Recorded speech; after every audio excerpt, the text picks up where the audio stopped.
grandes desafios exigem-nos grandes mudanças. A transformação verde e a transformação digital exige à cidade que se renove, reinvente, transforme na cidade que queremos ser no futuro. Uma cidade conectada com as pessoas. Coimbra está no caminho certo, na trajetória de uma cidade inteligente, mais inclusiva, mais sustentável, mais resiliente. Um epicentro urbano que aposta na valorização dos seus recursos. Que acolhe e impulsiona ideias empreendedoras. Que cria oportunidades de conexões estratégicas entre os seus setores-chave: ensino, saúde e inovação. Que antecipa soluções inovadoras para melhorar a qualidade de vida dos seus cidadãos. Cidades inteligentes são capazes de ligar pessoas e comunidades, de encurtar distâncias entre informação e conhecimento. A construção de um novo paradigma de mobilidade traz propostas inovadoras e mais sustentáveis que devolvem a cidade às pessoas.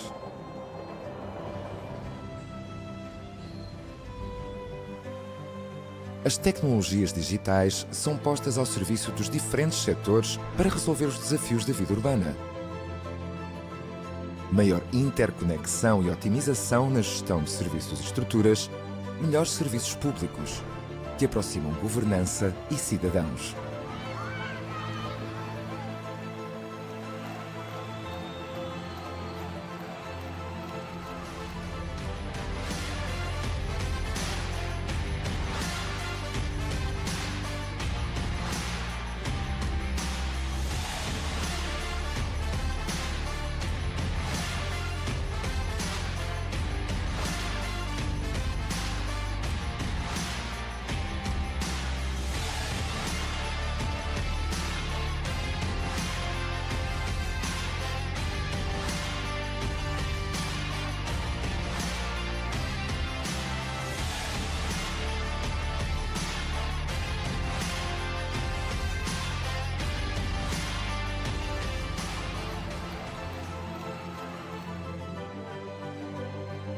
Conectar, humanizar, inovar. Esta é a nossa visão para Coimbra. Uma cidade para as pessoas. Para viver bem no presente. Para viver melhor o futuro.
race. Welcome, Solin.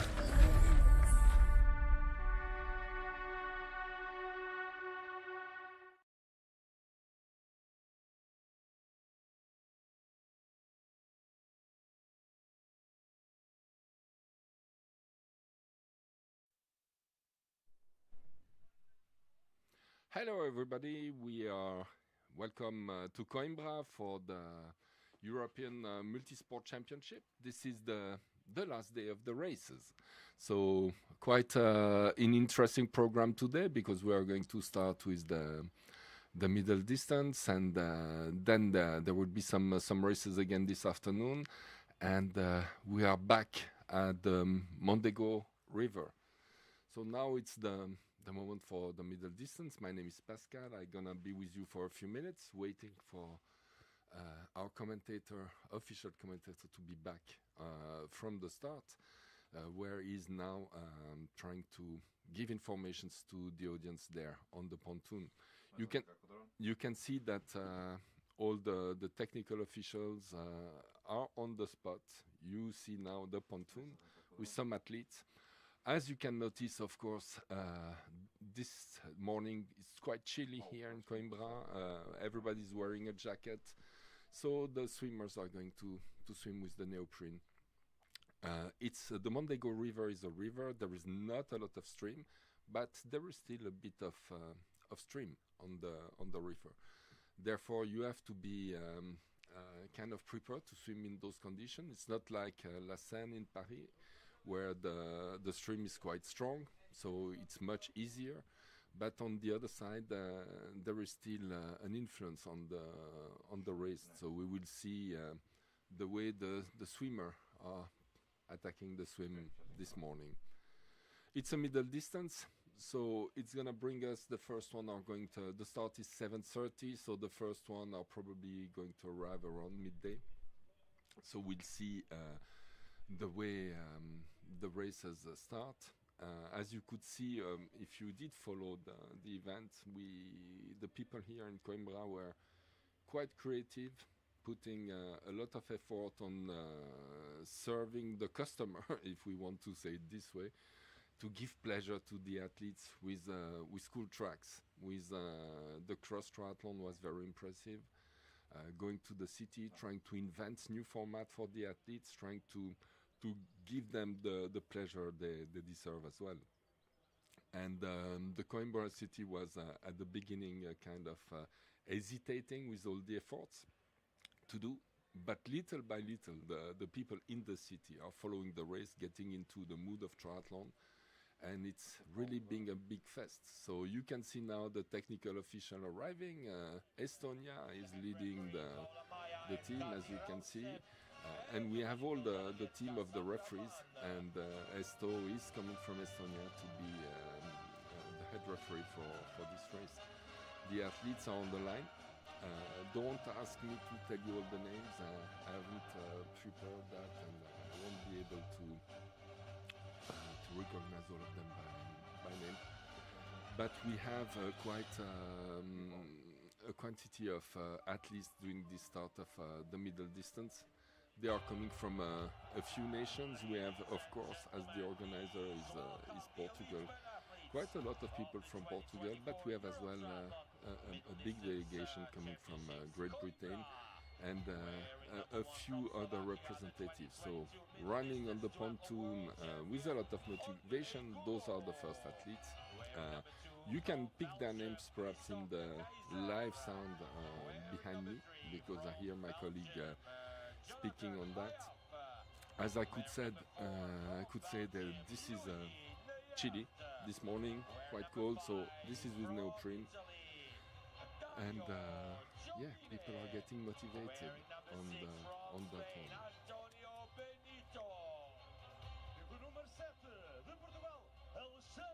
So we have the drone who is going to belong the swimmers.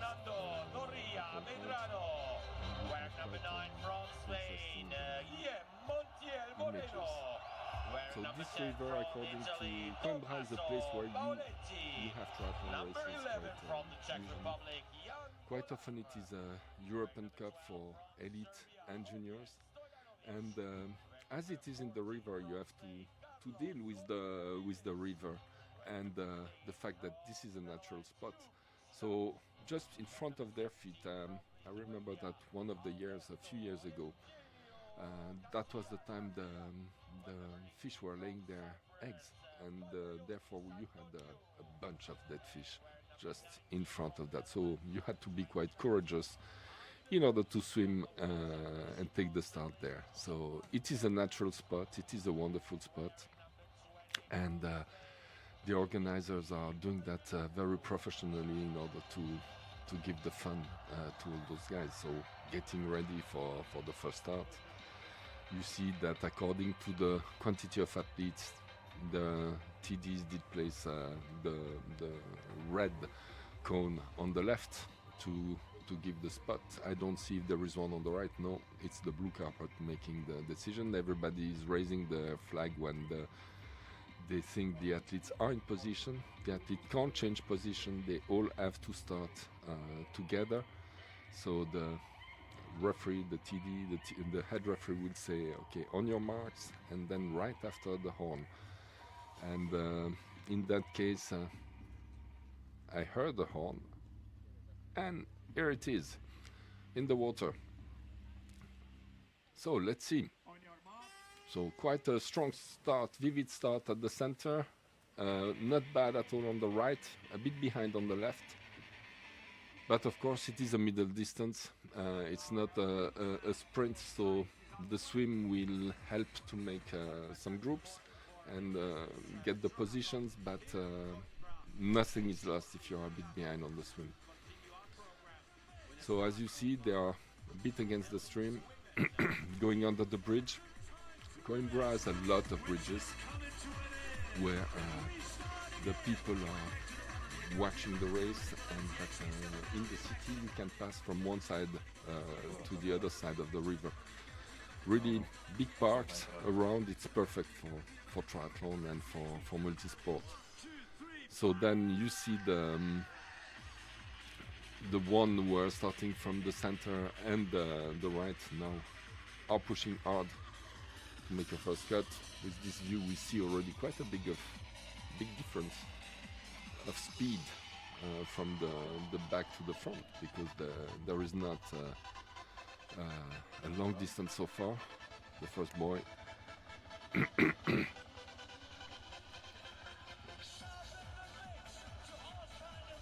Yeah, so we definitely have some time differences. It will be very interesting to see how much they go. You can see that the audience, some part of the audience is following the athletes. What is cool here when we have the junior or the elite is that you have a bunch of people going with the athletes. Somehow you can cheer them up, you recognize them. If it is your team or whoever, then you know, and for tactical purposes it helps a lot. Yeah, you see behind already the difference of speed is quite big. So we're gonna have today some elite, but we're gonna have age groupers too. And the age groupers I checked before, we have a few young guys and a few older ones. So it goes really from 18 till more than 70, and therefore the various groups are going to share the road and the track. So it will be quite busy during the day. And you see, people are even filming. You can see the canoe, the referees on the boat following the race to be sure it is really regular. And the canoe on the top right is blocking the buoy in order that everybody is passing it correctly. And to respect the fairness between the people, because in those type of races the fairness is important. I can see in the other cameras that we have the preparation of the start for the other categories. I think the women elite are getting onto the pontoon. Yes, they are on the pontoon, ready to start. And so we can see the guys swimming still on the line. But we have now the start of the women. Here it is. So the camera is trying to find its way. The head referee is filming the start to be sure it is right, and you can see that the ladies are getting ready, and the head referee on the left gives the start. Okay, it's gone. So some ladies are fixing their glasses once in the water. So yeah, again, middle distance, you don't need to be perfect at the start. It's a question of finding you in the water and trying to get the best position. And now back to the men. You can see already that we have kind of three groups. First one with 3-4 people, two on the back, or one. I don't see well, perhaps it's only one person, and then a bigger group in the center. Again, on a middle distance, you have to find the good rhythm that is suitable for you, and quite a long way on this river. And then after you will do the curve and come back in order to go out of the water towards the transition where I'm staying. Yeah, everybody is having his own pace, own direction. Everybody is kind of able to see where he is in the pack. So now I think it's a question of making the job.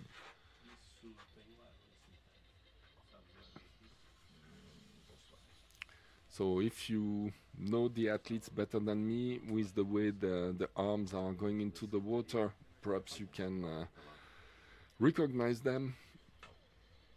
Sorry for not being able to do it now.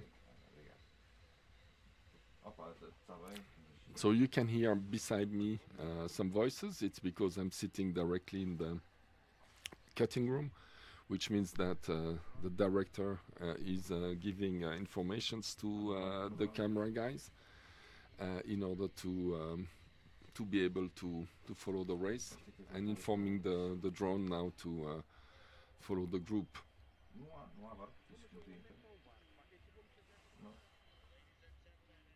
Yeah, quite a interesting position now with the swim. Still a few meters to go, and temperature would be hotter during the day.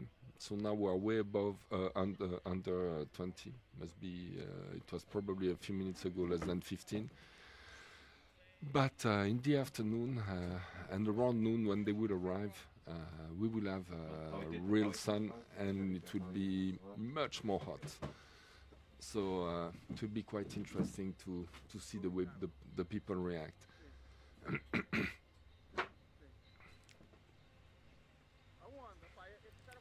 So as the drone is following now the head of the race with the man,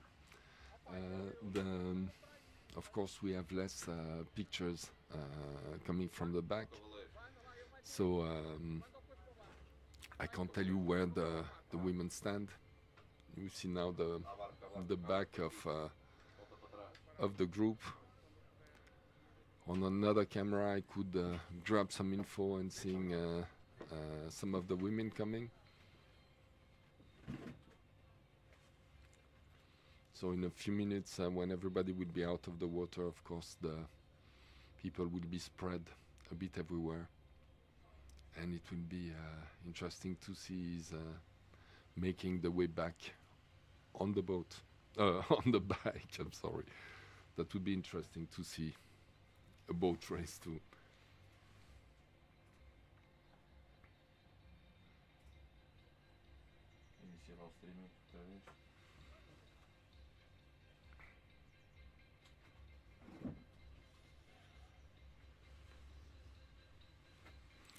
So the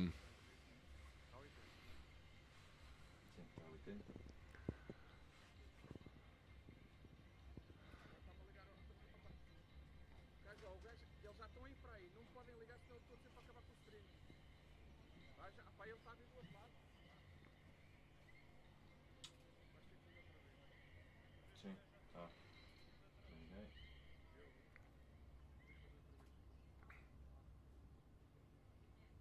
Podes. So we are on the just beside the transition, which means that we are really depending a lot in terms of streaming and bandwidth from what we can get in this position. So as it is a long race, you can imagine that Sim, sim. we need relay, wireless, all those type of things. So please excuse us if during the day today we are losing a bit of signal. This is due to the fact that as the cameras are moving, as the bandwidth is giving us the ability to stream, this is creating some technical issues sometime Espera aí. where the technicians can't really do anything. Mas estás a dizer que está lá um barco onde tem que ir. So we see the group following. We are back. I hope we can have again some other cameras. O Ricardo, opa, ele fala que o Ricardo está lá. Para o Ricardo não me ligar. The groups.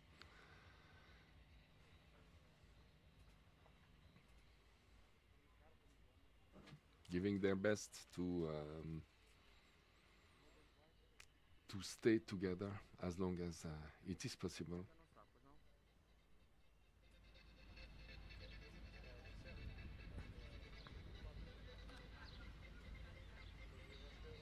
Quite a lot of delegations in the city. I just arrived yesterday, and I went around the city in the evening after the last ceremonies, and quite interesting to see everywhere these communities exchanging on the race, people from various nationalities speaking together.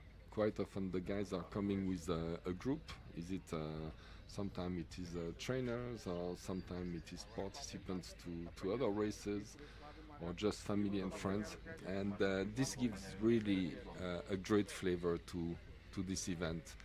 The city is perfect for that. It's a very warm city where everybody is welcoming the visitors. They were kind of surprised, like I said at the beginning, with this event going in all places in the city. They were a bit surprised because before the years before, the athletes were kind of running along the river from one side to the other, sharing the road for the bike. But this year the organizers did really a big effort in order to kind of put the triathlon into the city. And you can see the city on the right. This is one of the oldest university city in the world. It's a wonderful place.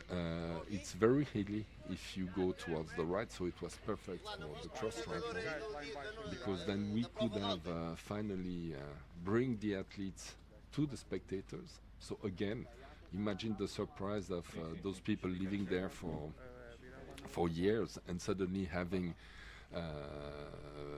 mountain bikes riders going down like crazy down the small streets of Coimbra, because this is an old medieval city. Therefore, all the streets are very narrow and cold, and not cold but fresh, in order to protect you from the sun. So wonderful integration. Spoke with the organizers again this morning. They're very happy of doing that. They could have place for more athletes. During the week they are above 2,000, but they see the perspective of drawing the races. So I think it's quite important to redo this race at one point, to give the opportunity to the people who missed it to come again here and to make it even better. I see the yellow spot on the top left. So they're aiming to that point, and it's quite a long swim along the city, because we come from the beginning of the suburbs and then passing the main bridge, and you can see on the right the start of the city center.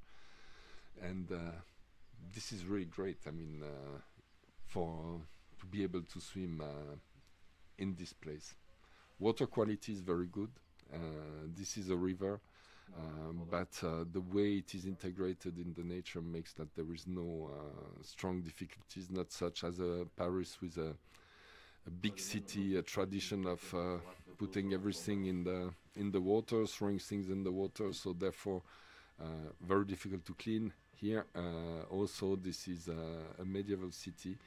There are less people, and now the nature is really in the center of the attention in order that we can keep the water as clean as possible for the future generation.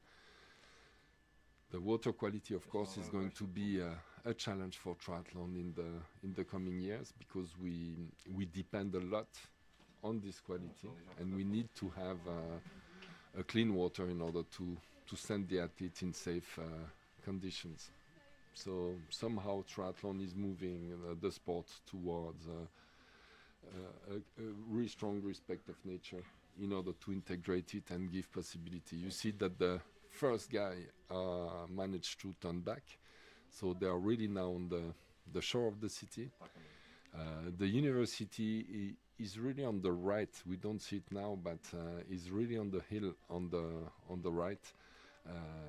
And you can see the houses. They are really climbing. As the drone moves back, you are discovering a bit of the old city on the right. So the guys are now going down to the. So now they are against the stream. They are really coming towards the transition, and they will go out of the water on the right, a bit lower.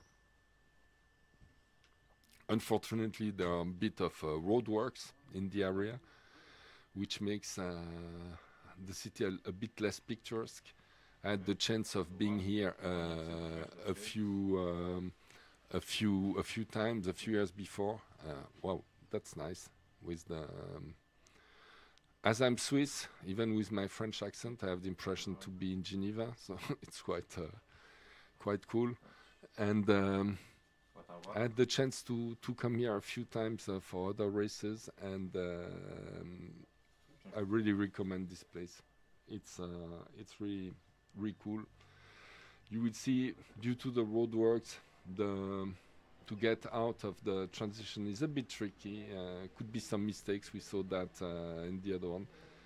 But in normal conditions, normal time, this is not the case. So now the camera is in the boat, following the top of the race. You can see the colors of the heads of the first group arriving, and some boats ready to go for a ride a bit later, and the main bridge there that crosses the river. Like I said, a few bridges around, some only for people, walking people, and then for cars and everyone. And getting ready to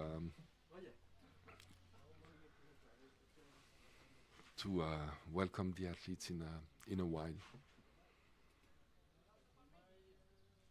So now we are with them.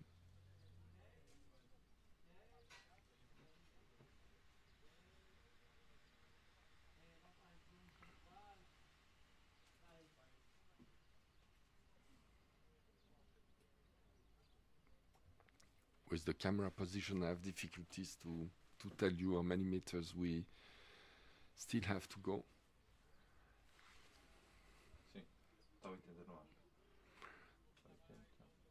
But we see that now really definitely there are people everywhere. Everybody got his own pace, and it's moving from a group fight, from a fight against yourself to get the best out of it. So we don't have a big group of people, so the referee doesn't have to judge bad swim behaviors. Again, during the Olympics, you will be able to check that the stream is stronger, so therefore each time you pass the one of those buoys and you have a curve to do, athletes are not always used to that, and they are pushed by the stream one against the other. So there will be some swim behavior penalties in Paris. We had some last year, and then that would be very interesting in terms of tactic. It's cool to be able to swim in various conditions. It gives to the guy, to the athletes participating, other types of approach, other types of strategies. And of course you have to use to prepare to know, is it better to swim a bit on the left or on the right. The first race last year in Paris for the test, everything was prepared with one view from the organizer, and then the women, the first one swimming, exploited it perfectly, and they were searching for low stream on some sides, and then you could see the groups really searching various positions. And they will pass soon in front of us. They are now just on the other side of transition, passing in front of the restaurant. So I almost see them on the water. So they're really not far away from transition. And this is wonderful location. Wonderful pictures as well in this place, and the guys are really giving their best to offer you the possibility to follow the race. Probably in a few years there will be tags, so we will have their names saying who is where. For the moment it's still music for the future, but I mean, check the location, it's just great.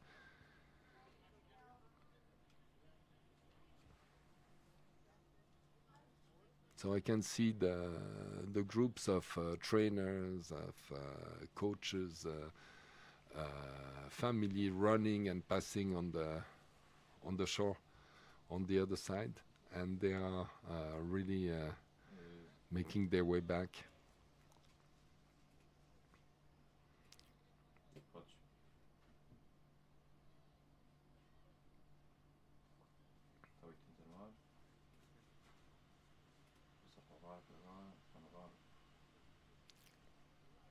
You can see just on the left, you can see the arrival. This is on the left, and then the tent for recovering and all those things. And the village is a bit on the right, after the village with the sponsors, and then they are going to pass under the bridge, bringing them to the start, because the start is on the other side.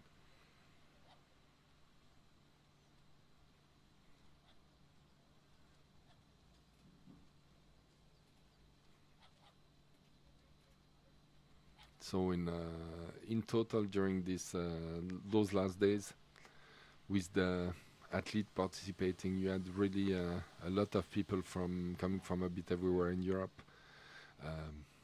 Almost 3,000. So this is the bridge. You see the start just opposite the river. This is where they came from, and now they are heading towards the transition, I presume. Let's see what the camera shows us. Yes, exactly. So the first one are coming out. Still a few together.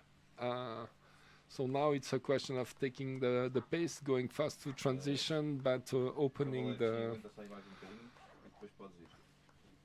Okay, so we have Spain in front. Arriving to transition, the wetsuit is half away already. I think it must be someone from Belgium behind, but please excuse me if I'm wrong. The third athlete that didn't open yet the wetsuit, so another approach. He didn't do it directly. Seems to have some difficulties with that, so probably one of the reason is a bit behind. I mean, it's fresh, but it's not cold. So therefore, we should not have they should not have too many difficulties with their hands. I assume there will be no difficulties. Yeah, the other ones.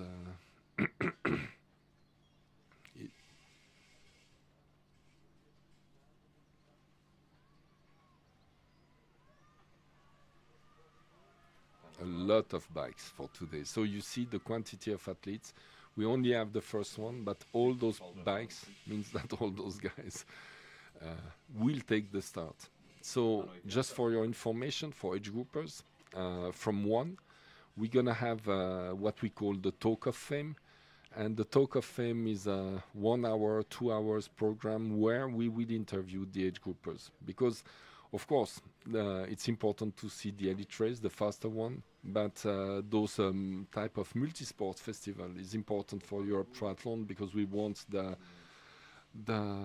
normal people, the one doing it for pleasure, the age groupers, to get the recognition they deserve. And of course, they will take more time to do it. They start from now on for a while. But we're gonna make a special interview with them. So follow us from 1 on onwards on the same channel for the Talk of Fame. There is the Nation Stars Try. This is the website for the Nation Stars Tour from Europe Triathlon. We want get the recognition of the age groupers. We want to highlight their participation, and now with the launch of this website, any age grouper in Europe can get information on their next race, next European Championship, where they get the possibility to show their flag, their nation, and to be on the highlight for a while. I've seen that the first guys are on the bike, so we are there. Coimbra, okay. So you can see the motorcycle opening the race. So now it's quite a long moment on the bike. So therefore, the motorcycle is quite a help for the first one in order to get the positions. And you could see it is of course a non-drafting race, which means that you have to be sure you can be able to pass the one in front in order to avoid the penalties, and especially that we have cameras a bit everywhere. It's quite easy to see. So yeah, Serbia is trying to get a very aerodynamic position in order to get the guys back.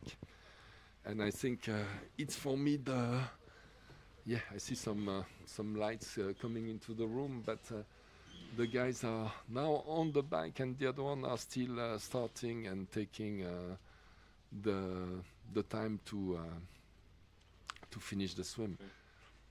So as soon as I can see if the women are going out of the water, I will let you know if I can see that. So quite a group of people in the front, so now quite a long way. I hope they know well, they did prepare and know well where they can put the effort. And so a bit of watching at that moment, fixing the positions, and then we will see what is the strategy. So the guy from Spain was, if I remember well, the first one going out of the water. The Belgium was the second one, and the one we couldn't recognize who has difficulties to open the wetsuit was probably the Serbian. Good position from the man from Spain, and really on the tip of the saddle. We can see that the positions are not the same for everybody on the bike. Different type of aerodynamic approach.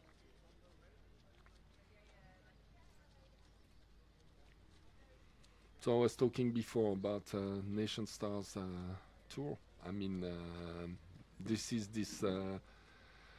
This tour somehow regroups all the European triathlon and other multi-sport championships. So the guy from Belgium decided to overtake the one from Spain. As I said, he has a certain time limit in order to do this action. So he has to be able to succeed in this way, otherwise could be some drafting penalties. So it was very clean the way he did it. Let's see if he's creating the gap. Obviously this is the case. Difficult to judge from now. Very efficient position too. The first woman, you see the red cap. First woman heading to the transition already. Can't see if there are some people behind already. Let's see. Voila, arriving, opening the wetsuit, no difficulties. Let us discover from which country. I suspect Spain again, but I'm not sure. We'll see. A group of women right behind, three arriving. So she will feel the pressure on her back. Yeah, heading to transition again. Quite cool. See this rack with all those guys waiting to be there. There you can see on your left the start. You can see the river. You can see the transition here with the preparation and the village on the side. Really clean, great location.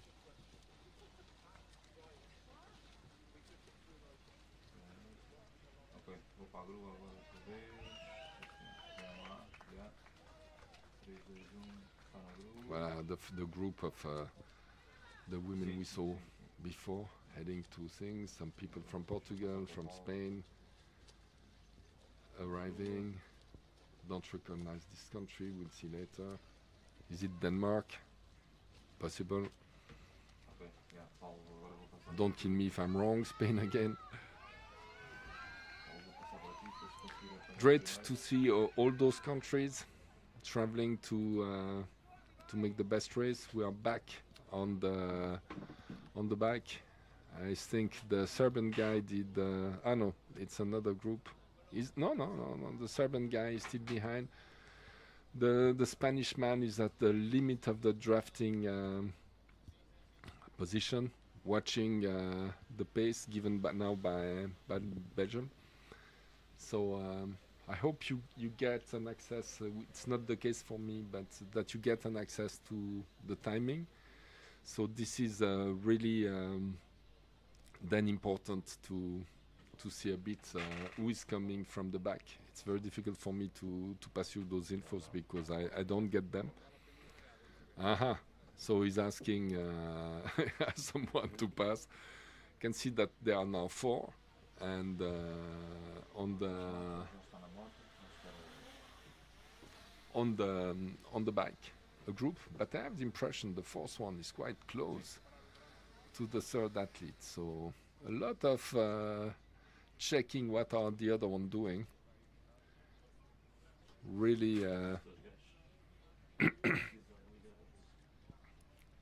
Não precisas desta, pois não?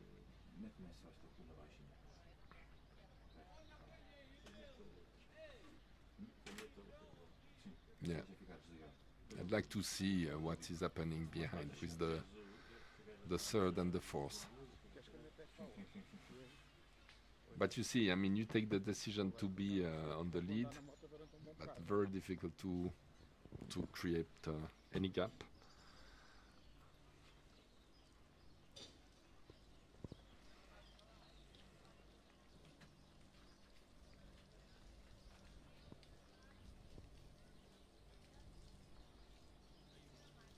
Está do meio.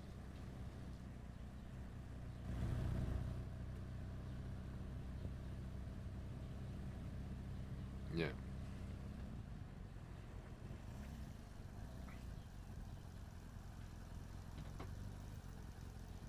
Okay, Spain, and then now those two one, the Serbian, and I couldn't recognize the one coming back. It will be interesting to see the distance. Is it 12 meters? I have a doubt now. I don't have the rules by me. Yeah. The changing of pace now with the beginning of the small climb, so you can see the bicycle. I mean, they decided really to go for the full non-drafting experience there. The tempo change here, it's still faster. Voila. Now passing over the bridge. So the beginning of the bridge is giving more effort. The person from Serbia is still here.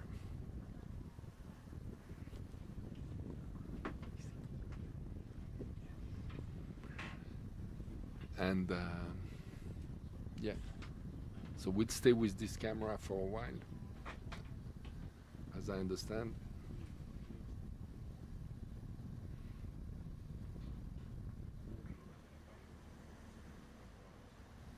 Okay, changing the side. Coimbra is really, like I said before already a few times, it's really a city of bridges, and they will have to pass a few times around. And you can imagine that with a river like that, once you close the bridge, of course it is more difficult for the people living in the area to do their normal work. So Saturday is a working day here, and therefore it's very good that the city allows us to have this race and to close the roads. I mean, it's really done seriously, and there are no safety issues. And thank you to the city for all the support. So we have, I know that they have a few cameras on the bikes, so probably we'll see at one point the women.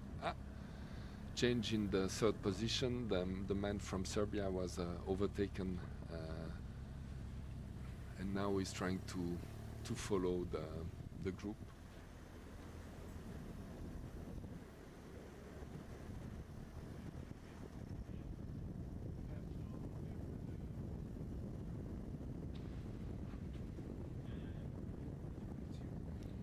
Or perhaps I did a mistake, but I must say in my positions, no, it's still the man from Serbia in third position, sorry. He's the last one. I said I saw blue, white, red, so is it a Frenchman? It's possible. So now, with the women, the lady from Spain showing the strength on the bike.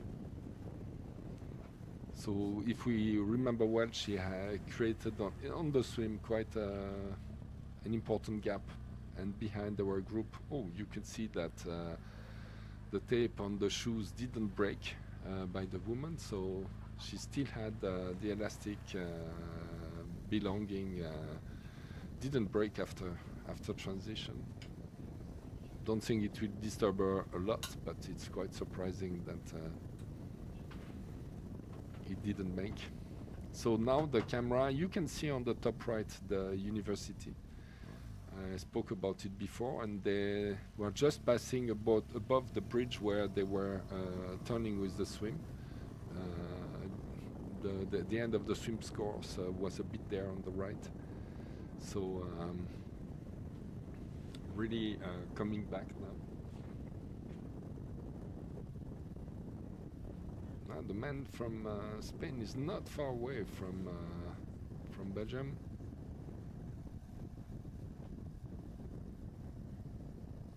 Which is of course a better position for the moment. For him, he can take the tempo from the first one.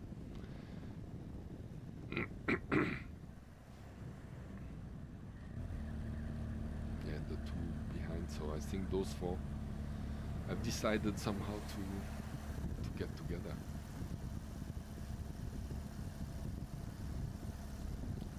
interesting to see. I haven't spotted on the how many referees on the motorbike. So check the shoe bottom left there with the elastic still in place, more solid than expected.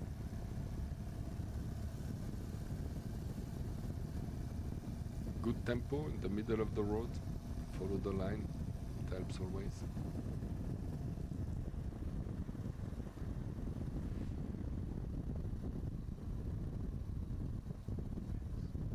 Yeah, it is France. Like we said before, blue, white, red. Okay, getting ready for the curve. Oh, another guy from Belgium coming. So there are now 5.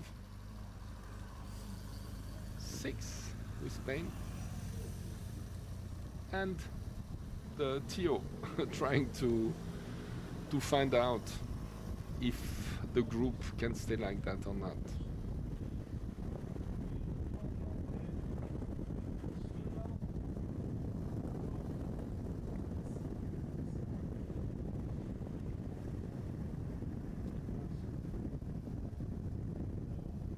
Yeah, strong impression, but difficult to judge of the efficiency because okay, what is this problem on the left shoe? I couldn't see. Yeah, bigger group now, huh? Interesting, and you could see the motorcycle of the Theo now is trying to fix the limits between the athletes. He's there on the left, hesitating. Is it the right distance? Yes, no. It's never easy on those things. Of course, the rules are the rules, but on the bike you have to interpret them.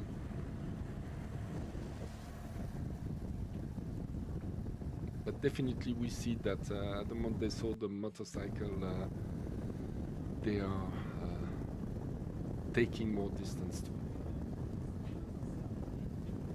Is the guy from Belgium still in front? Yes.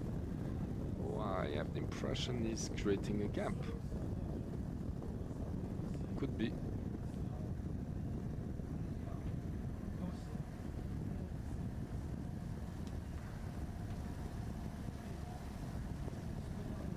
Yeah, but definitely Spain is leading the way because they are on the head on both races.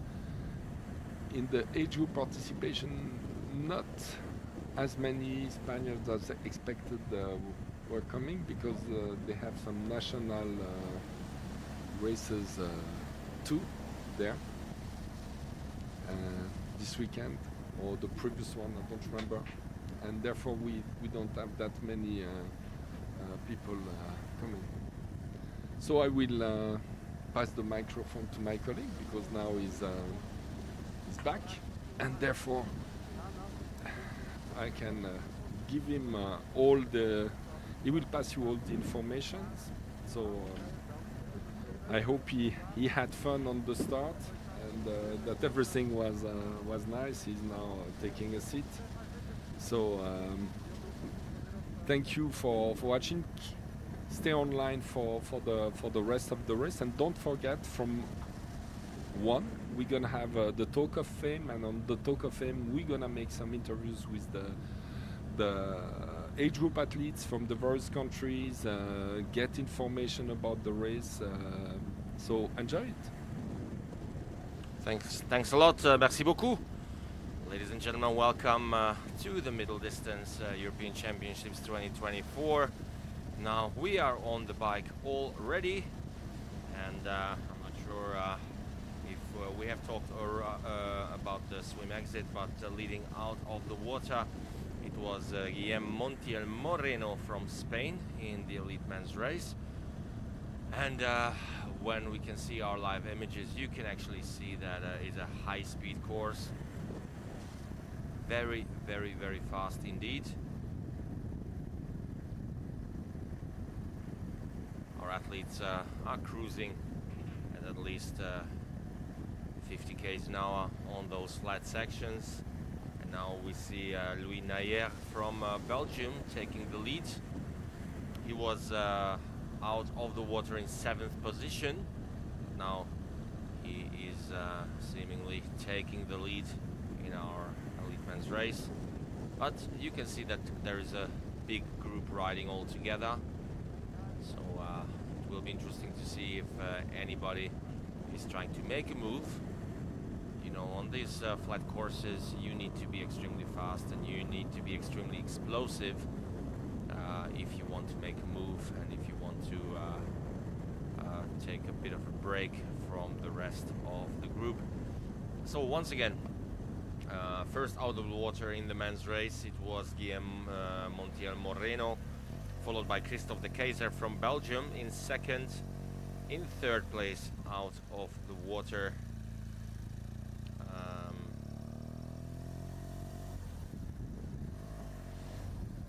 was Ognjen Stojanovic, sorry, from Serbia. Ognjen Stojanovic, oh, fantastic athlete from Belgrade, Serbia. He already had a major result this year at Challenge Cesenatico, where he finished 2nd overall, and after a fantastic run, he almost ran up to the very top of the podium. Ognjen Stojanovic from Serbia, but still a very shiny silver medal for him. That was early in May, just about 5 weeks ago, so he definitely has proven his form this season. So watch out for Ognjen Stojanovic, especially when it comes on to the run. Race number 12. 4th out of the water was Jan Volar from the Czech Republic. Our athlete number 5 out of the water was Antonio Benito Lopez. So this was our top 5. And again, Louis Nayer, who is seemingly taking the lead now on the bike. He was 7th out of the water. Then let's see our elite women's race, ladies and gentlemen. First out of the water was Marta Sanchez Hernandez, race number 37 from Spain. 2nd, our local athlete Raquel Rocha from Portugal. In 3rd place out was Elena Alberti Soluze. So indeed a great day for our Spanish athletes on the swim event. Out in 4th place, our race number 1 in the women's race, Marta Lagovnik, racing 31, but she's the number 1 on the women's race. Out in 5th position was Laura Gomez Ramon from Spain. In 6th, Sara Sandrini from Italy. In 7th was Katrien Verstuyft. She has great experience on long distance triathlon. She started actually her career on the short course, a Belgian triathlete, and then moved on to middle and long distance. So definitely watch out for Katrien Verstuyft, because her big forte is the bike and the run. So she should be ready to carve it up on the last 2 disciplines on today's event. We can now see Marta Lagovnik riding along, and as we see, it's a fairly flat course. So really high-speed course. Now crossing the river Rio Mondego. The athletes will pretty much ride alongside the river and crossing it from time to time. It's a 4-lap bike course, 22.5 kilometers long, and everybody has to ride it 4 times. The same applies, of course, to our age group athletes. They are riding the same course, the same lap, 4 times. And then it's going to be a half marathon, 2 laps to run also alongside river or Rio Mondego. Our leader out of the water, this was Guillaume Montiel. He's now riding at the back of our lead group in the men's race. So we will try to update you with more information about who is included in our lead group now. But I can see Antonio Benito also riding in that lead group. Unfortunately, that is a section where our road is divided, so some pedestrian traffic there as well on the other side. Therefore, our camera motorbike cannot pass our athletes safely on that sections. Therefore, we have to accept that at some stages we will only be able to provide you images like this from the back of the pack. Of course, safety goes first and fairness goes first as well.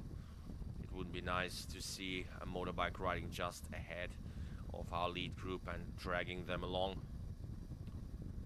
so that our athletes can draft. Once again, you know that that's a non-drafting event, so athletes cannot stay on other athletes' wheels. And on this section, it is actually quite tricky to pass another athlete. Remember, there is a passing rule as well. You have 25 seconds, if I'm not mistaken, to make the move and to pass another athlete. And you also need to keep a distance towards the side, so you cannot stay on the other athlete's wheel and then make the pass and then stay there for forever. You have exactly 25 seconds, and you need to keep a distance of 2.5 bike lengths to the athlete riding ahead of you. So now we have a lead group of 6 athletes riding together, and I would not outcount our 2022 middle distance duathlon world champion Ondrej Kubo from Slovakia. He's a very strong bike rider, that's his biggest forte, and he's also a very good runner. Well, if you want to win a middle distance duathlon world championship title, you need to be a good biker and a good runner, so watch out for Ondrej Kubo. He was about 2.5 minutes back after the swim exit, so it will be exciting to see if he can catch up with our lead group. And this is our race leader now in the women's event, ladies and gentlemen, Laura Gomez. She was 5th out of the water, but now she moved to the front straight away on the bike. So Laura Gomez leading, Marta Lagownik from Poland in 2nd. And we also have a group of 4 in the lead, in the elite women's event. This seems to be Ondrej Kubo. We just passed Ondrej Kubo now on the bike. This is athlete number 12, Ognjen Stojanovic. I was talking about him previously. He already has proven his form, Ognjen Stojanovic, earlier this season at Challenge Cesenatico. That was also a middle distance event, and he was in the chase pack on the after the swim, then moved to the top 5 after the bike. It was a very, very tough bike there, so nothing compared to this. This is a fairly flat course, but in Cesenatico or around Cesenatico, you had some serious climbing, which needed to be done as well on that ride. He moved into the top 5 on the bike there, and then really carved it up on the run. Almost caught our champion there, Alessandro Fabian. You know, he's a previous Olympian, 2 times Olympian, Alessandro Fabian for Italy. He won that race, and Ognjen Stojanovic almost managed to move up to the 1st position in that race. So now it's Laura Gomez leading the race. 2nd again, Marta Lagownik, and in 3rd place from Portugal, this was Raquel Rocha.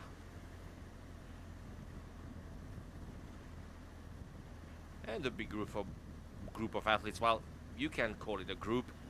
They're not riding like a pack, like in standard distance or Olympic distance. Of course, they need to keep the distance to each other.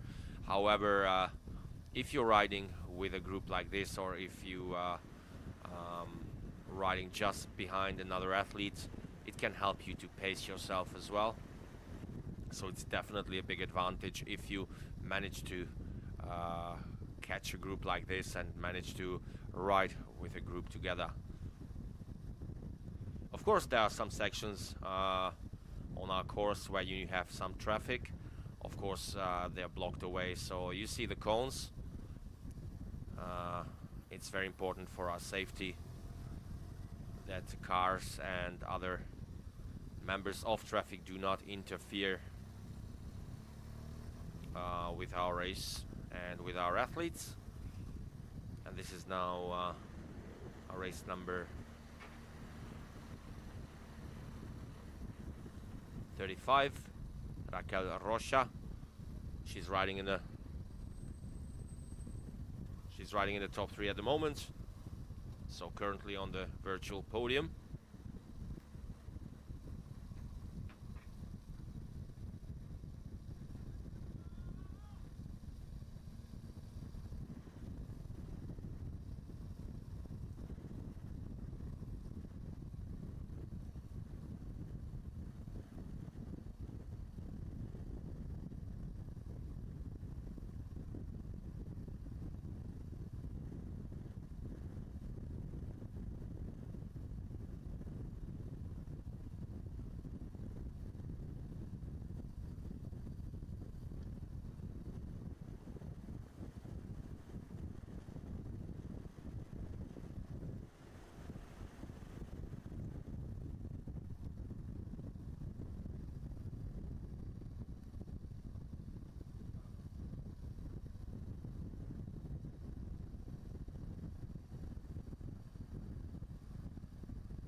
Ladies and gentlemen, we can see now Jan Polar taking the lead on the elite men's race, our Czech athlete.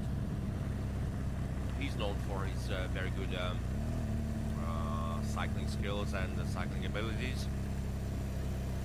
That's probably his biggest forte. Now riding uphill, getting out of the saddle, trying to get his rhythm going, Jan Polar.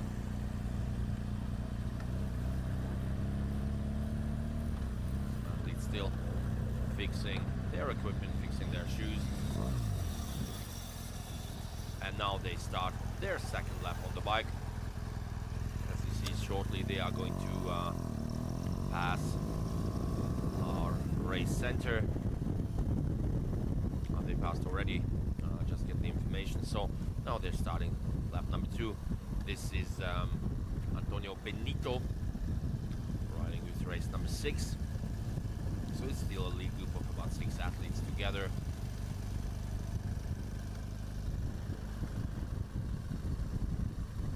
Antonio Benito is also very, very strong on the bike. And watch out for him on the run as well. Now we have images from the elite women's race. This is our Italian athlete, Sara Sandrini, with race number 38. It's interesting to see the difference in the bike position of our elite men and elite women. Elite women tend to sit a little bit more down and the elbows a bit more wide up than our elite men. So it's slightly different, but of course men and women are built differently too. So that might be the case. The reason for it, so Sandra Sandrini trying to catch that lead group. She's only about maybe 5 seconds back, but she's putting on a great effort to catch that group and maybe pass it as well. So our elite athletes have passed the 25k mark now. They are riding on their second lap, and it's still a group of 6 athletes all together. Jan Volar now taking the lead, and Louis Nayer racing with race number 4, currently riding in second from Belgium. It will be also interesting to see if Thomas Kramer's race number 19 can catch up with the group. He was way back after the swim. He was probably 5 minutes back already, but he's also a very, very good biker and runner. So should be interesting to see if he can put all the work in and catch up. However, if you have a group of 6 athletes riding together smoothly as this, it will be very, very hard for an individual athlete to catch up with our leaders. And we can see some images there, ladies and gentlemen, from our age group athletes. We're very happy to see so many age group athletes on the start line today. They are now doing their check-in. Well, if you don't see any bikes around, the reason for this is because they needed to do the check-in of the bikes yesterday. So yesterday all bikes and all equipment has been checked in already. So now it's only the last bits and pieces which they need to do, the last bits of preparation which they need to do before their race start.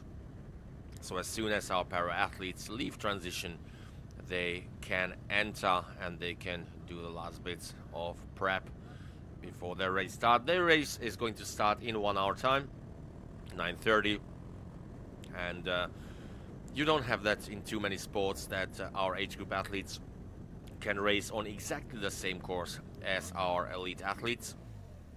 But in triathlon, this is the case.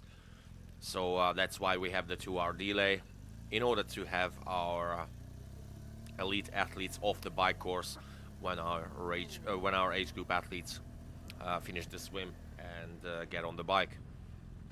Because obviously it's different races, so it would be not allowed for our age group athletes to draft, or actually to ride behind our elite athletes. And of course, when our age group athletes enter the field of play and enter the bike course, it's going to get full quite fast. Therefore, to ensure that we have a fair race for our elites, this is why we have the age group start 2 hours after our elite start. So it seems like Sara Sandrini is making her move now to the front of the women's race. So watch out for Sara Sandrini. And in the men's race, now making his move and taking his turn in the lead, this is Louis Nayer from Belgium. Remember, he was 7th out of the water, but then made his move fairly quickly to the front. So now he's riding with that lead group of 6.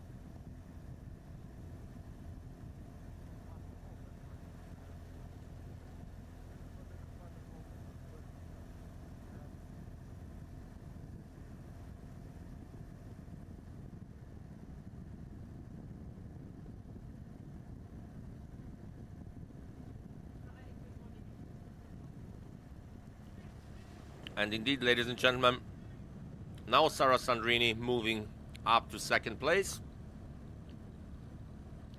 passing Marta Lagovnik, and just behind Laura Gomez now. So we have a lead group of 4 athletes in the elite women's race.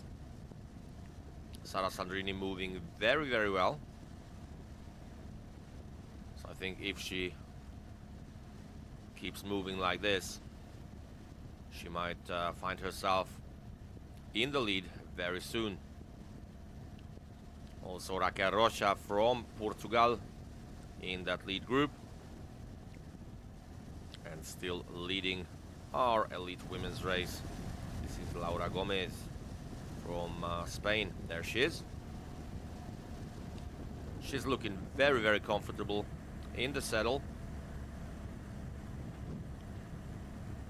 with a high cadence, riding low gear, but with a very high cadence, so this might be important for her as well. This might be her style of riding, to keep the fresh legs for the run, not to overstress and not to overpush. And this is now our elite men's race, so we're switching from time to time from our elite women to our elite men back and forth. So this is Louis Nayer from Belgium. In second, Jan Volar, and in third, Christophe de Keyser. And also in the elite group, Ogien Stojanovic. And our athlete first out of the water, Guillaume Montiel and Antonio Benito Lopez. So all of these athletes now riding in the first group.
And of course, ladies and gentlemen, we have different types of athletes on the start line today, and all the athletes are actually going into the race with different race tactics.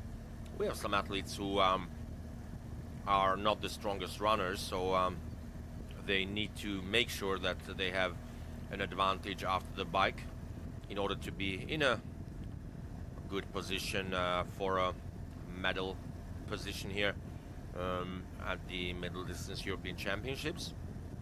And there are some athletes who are excellent runners, which might be their biggest forte, their biggest strength, and therefore their goal should only be to stay with the lead group, not to be too far from the leaders, which would give them a good position to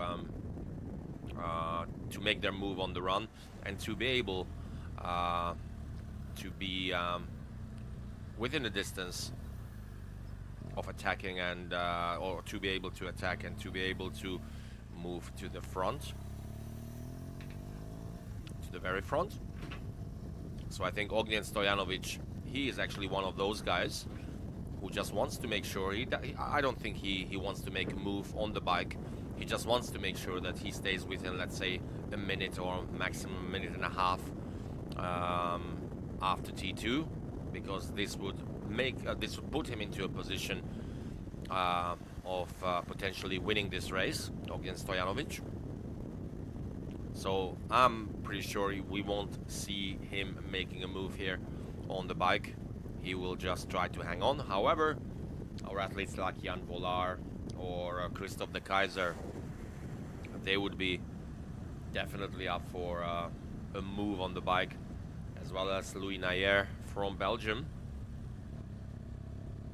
So I'm pretty sure we are going to see some athletes trying to make a move, potentially on the end of lap number 2 or probably on lap number 3, the latest.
So, ladies and gentlemen, after 2 laps on the bike, we have a lead group of 6 leading our elite men's race, including Louis Nayer, who is now in the lead. We've got Christophe de Keyser from Belgium in that lead group as well, along with Antonio Benito from Spain, Guillaume Montiel from Spain, Jan Volar from the Czech Republic, and Ognjen Stojanovic from Serbia. So this is our lead group of 6. Let's see if somebody is trying to make a move soon. I don't think we will see a lot of action going on the, let's say, on the last 10Ks. However, if somebody wants to make a move, they will try to do it after the minimum, like after minimum 40 or 50 kilometers. Remember, the bike course is 90k long, 4 times a lap of 22.5 kilometers to complete. And it's still a group of 6 riding all together. And you can see that it is a high-speed course, so really only a few short climbs on that course. And other than that, it's just riding flat out, pushing the big gears and riding a high cadence.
So, ladies and gentlemen, it's still Louis Nayer from Belgium in the lead, riding in front of that lead group of 6 athletes, and it will be interesting to see if Ondrej Kubo from Slovakia can make his move and ride up to the front of our group, of our elite men competition.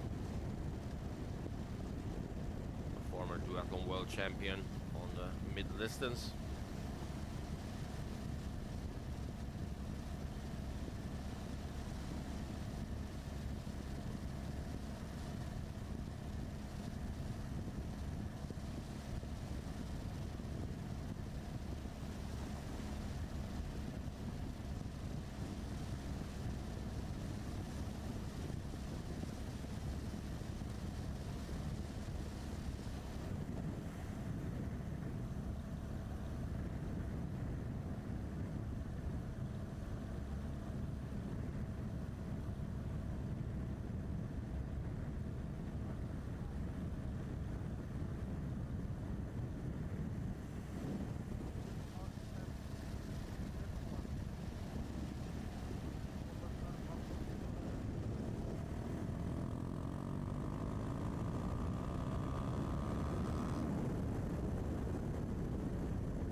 and gentlemen, we now saw the athletes getting some refreshments, and now Antonio Benito trying to make a move, making the pass there, passing Ognjen Stojanovic.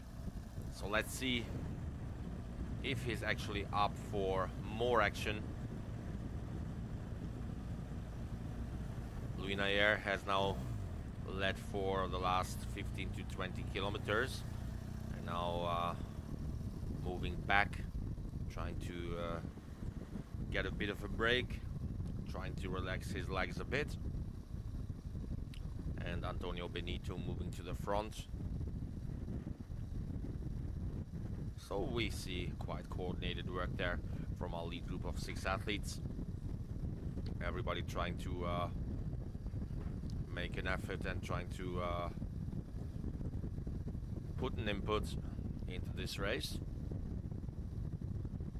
And our athlete first out of the water, Guillaume Montiel, is still at the end of our lead group. It's quite easy to recognize those Spanish uniforms with their bright red and white colors, so they are really sticking out. It will be easy for all our spectators to recognize them when they are riding and running along the course.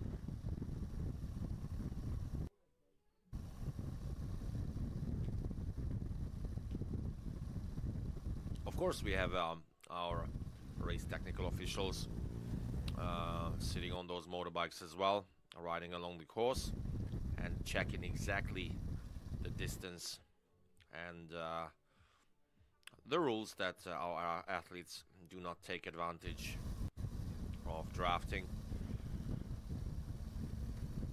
during the race. If you get a warning or a penalty for drafting, that's obviously a very, very bad thing for you, because you get a stop and go penalty for 5 minutes. So if you get caught drafting by our technical officials, then they will apply a penalty, 5 minute stop and go, which you have to sit out in the penalty box at the end of the bike course. So it's definitely worth it's definitely not worth cheating. It's definitely not worth violating the rules. While we see our age group athletes now entering transition and checking their gear, you see some age group athletes with a pump in their hands. Obviously nobody wants to have their bike completely pumped up overnight in transition, not to get a puncture overnight. So the final touches are only done now.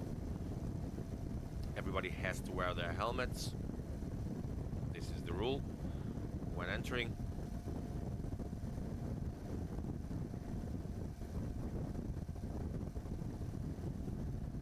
So it's fantastic to see so many age group athletes who made their way down to Coimbra. A lot of Portuguese uniforms, a lot of Spanish uniforms, of course a lot of British uniforms. British Triathlon usually has a great team at those age group events. In aquathlon we saw a lot of British athletes, as well as in duathlon.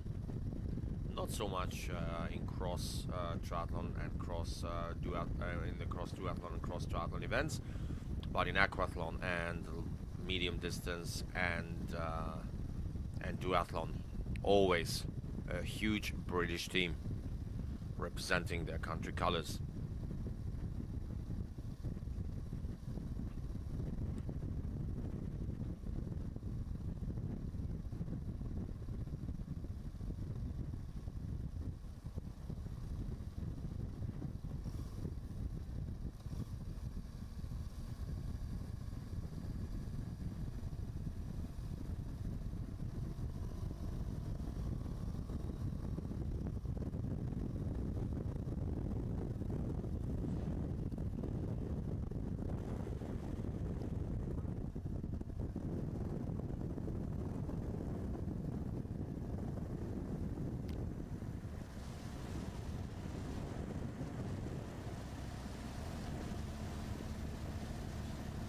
And looking now at our lead group, It's now Antonio Benito who made his move and moved to the front of our lead group.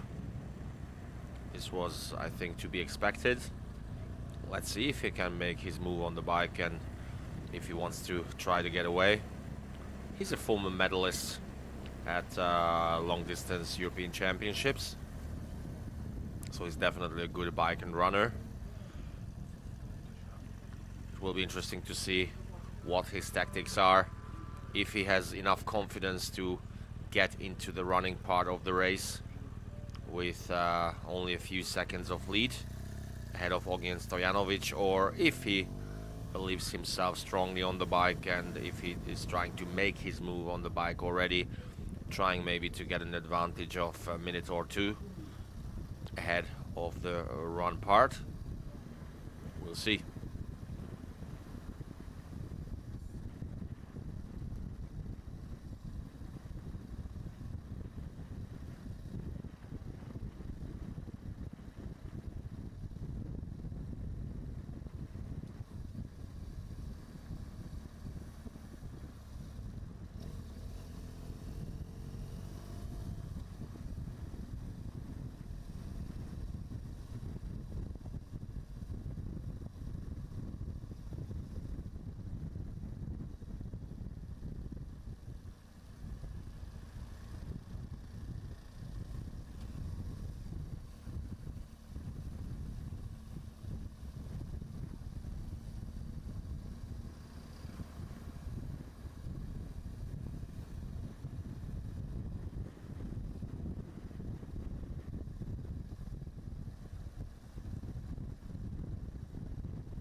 Ladies and gentlemen, our athletes are already on the streets of Coimbra, soon to finish lap number 2 on the bike, which will be the halfway mark on the bike course. So 45k already done. Now we see a stationary camera in the center of Coimbra, and our lead group of 6 athletes have passed us again. So this is Christophe de Keyser, this is Louis Nayer, both from Belgium, this is Antonio Benito and Guillaume Montiel, both from Spain, as well as Jan Volar from the Czech Republic and Ognjen Stojanovic. Now they are riding alongside River Mondego, Rio Mondego. On the right hand side in the background you'll be able to see our race center shortly and the finish line as well. This is an extremely fast course. I think our fastest athletes will average a pace of around 45 km an hour. There's almost no wind out there on the course, which makes it as well a really fast course. Not just the lack of climbs, but also that we have very good wind conditions. Well, wind conditions, we don't have wind, so therefore it's a very fast race so far. They are just passing us in the background now. If you see, that's the big pedestrian bridge, and you can see the athletes village there as well in the background. So now lap 2 is done,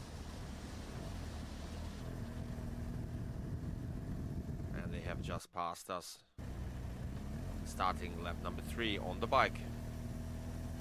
Now get some fluids in, get some water in. Antonio Benito taking a look back over his shoulder, and he will be putting his head back down again and dropping the hammer and pushing the big gears.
chaser riding after our lead group. And I think it's race number 8, Fernando Zorrilla from Spain. He's about 2.5 minutes behind our lead group, Antonio Zorrilla, Medrano.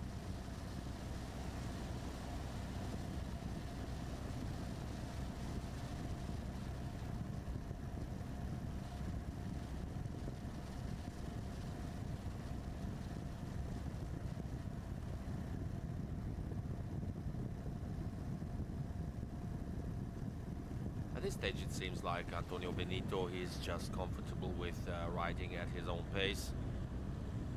It doesn't seem like he wants to make a move right now. However, I can see Jan Volar from the Czech Republic making a pass there.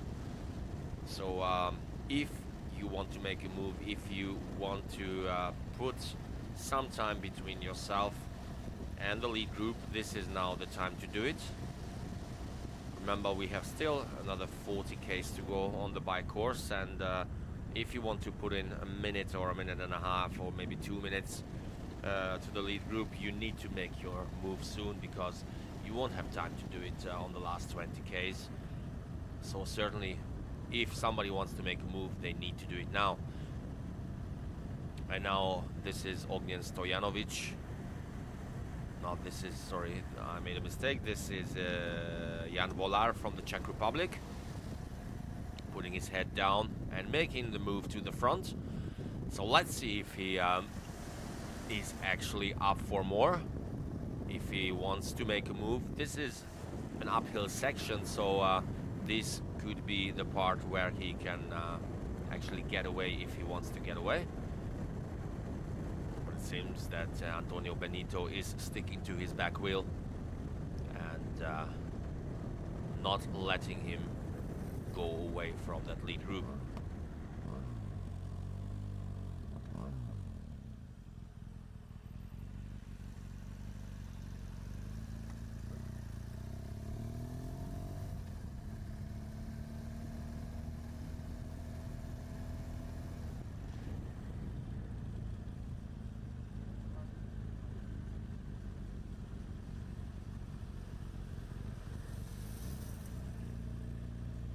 This is now the 8th station. That's where our athletes can take some fresh water or refreshments to them.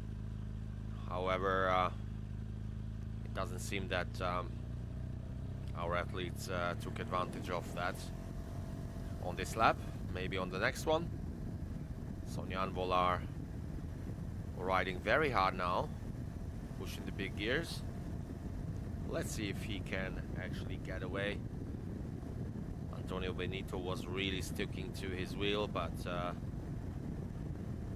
if you know Jan Volar, he's a very strong cyclist, so if he really wants to get away, then it will be very hard for the others to stick to him and to keep the same pace. This is the part where we have some uphill and downhill sections, where we have some bridges to cross and some overpasses. But it seems that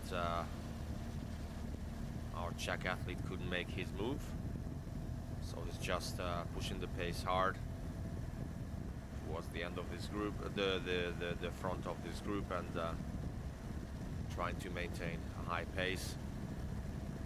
Maybe that we can reduce the lead group to less than 6 athletes. We'll see.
Jan Volar now getting out of the saddle, trying to get his rhythm going. Of course, when you have a short uphill section, some of our athletes prefer, even on the time trial bikes, to get out of the saddle and to get their legs going. However, those time trial bikes obviously are designed to be sitting in an aerodynamic position and to move as little as possible to keep that position for good aerodynamics on the way. Of course, those bikes cannot be ridden in an Olympic distance race for the reason that they are not so easy to handle like the normal, as I say, the normal race bikes. On these bikes, our athletes are sitting way more in front, and it's not as easy to control. It's not as easy to get around corners on these bikes like with regular road bikes. Therefore, those time trial bikes are not allowed to be used in Olympic distance races. Also, the aero bars. You can use aero bars in Olympic distance racing, however, they cannot reach further than the brake bars on your handlebars. Therefore, lately, almost no athlete are using those short aero bars on Olympic distance racing. However, on non-drafting events, you can have those long aero bars which are stretching away beyond the brake bars on your bike.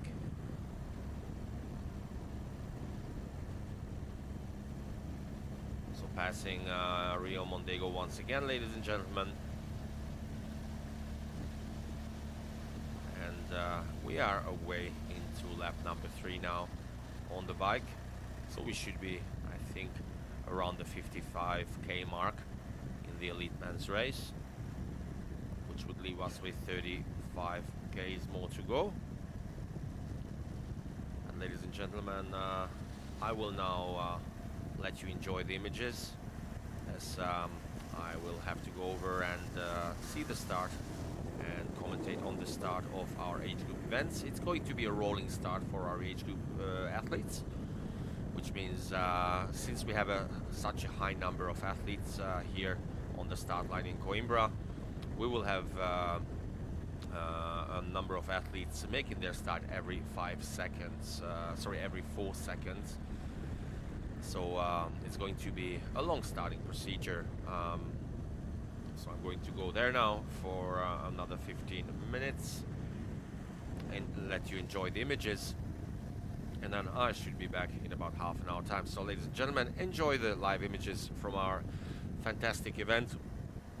Conditions are perfect, the sun is out, the course is flat, the pace is up and high, and we have a lead group of 6 leading in the elite men's race. So I should be back in about half an hour time. Thank you.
fotos. Eu não consegui terminar o trabalho de ontem. Não. O meu Mac está. Vou desinstalar o iPhone e vou instalar. Pronto. Sabes qual é o problema? É usar as pás. Aqui? É usar as pás. Usar Mac?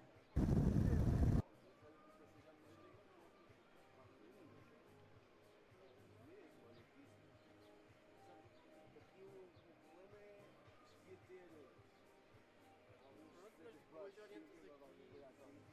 eles fazem este momento que eles arranjam para a pessoa pagar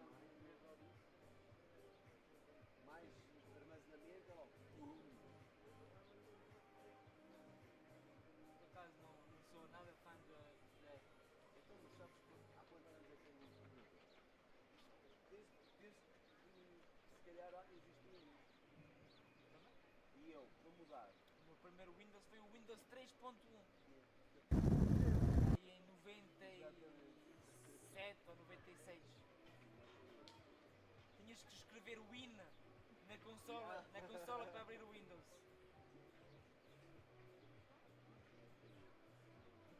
Depois houve o Windows 95, o Windows 98 e correu os Windows todos.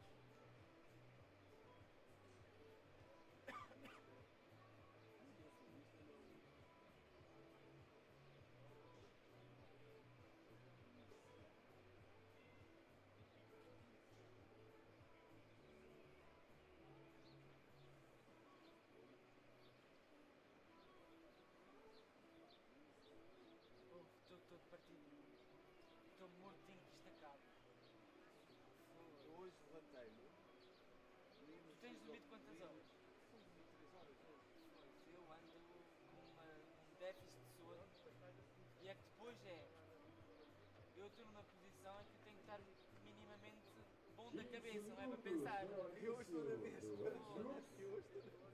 Epá, ontem à noite já estava a fazer merda. Sabes o que é que eu fui comprar? Para exportar 3 PDFs tive que fazer 4 vezes a mesma coisa, para só a quarta é que saiu bem. Eu ontem era assim, eu tinha que fazer isto ontem. Eu estava a olhar para aquilo e o cérebro estava a querer desligar.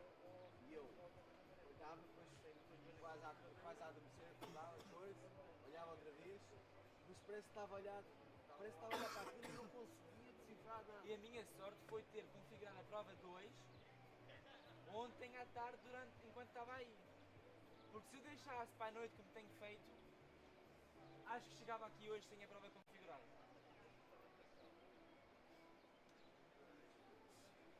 Agora vão partir os age groups. Estes gajos é tudo ao contrário. Qual é a piada de meter a prova principal às 7h30 da manhã que não está ninguém a ver? Os age groups, os velhos, é que era de fazer às 7h30 da manhã. E ao meio-dia fazia prova internacional. Porque assim tinhas público. Qual é público que tem? Tens uma bancada VIP que não foi usada ainda. Mas não. Tens um autocarro VIP que não foi usado ainda. Isto era para as pessoas estarem a ver. Era, supostamente era via catering lá dentro, tomar café, para os vídeos, não sei. A ideia era essa, acho eu. Vamos falar não. Lá ver se agora consigo. Opa, e só de saber que amanhã é até à meia-noite. Amanhã até à meia-noite? Amanhã começa às 7 da manhã e os últimos dá de chegar para aí à meia-noite. Não tem qualquer cabimento fazer uma prova tão longa a um domingo. Não tem. Imagina que tens um atleta de Faro. Mas ainda é do ETU. Ou de Bragança. Ainda é do ETU. Não, a teu acabou. Quando é princípio de juntar, será? Epá, mas não faziam a prova longa, caralho. Não faziam o triatlo longo. Faziam só o middle distance aberto. E pronto. E às 5 da tarde estava terminado, como hoje. Agora, não faz sentido a um domingo terminar uma prova. Epá, eu acho que foi essa é a primeira vez na minha vida de timer, que já vai longa, que vou ter uma prova a terminar a um domingo à meia-noite. E olha que eu já ando nisto desde desde 2007 ou 2006. É 2 horas de viagem. Sim, tu tens 2 horas de viagem. Mas olha, tu tens 2 horas de viagem, mas eu tenho 50 minutos de viagem, mas tenho para aí 2 horas para arrumar. Portanto, se eu vou chegar a casa para aí às 2h30.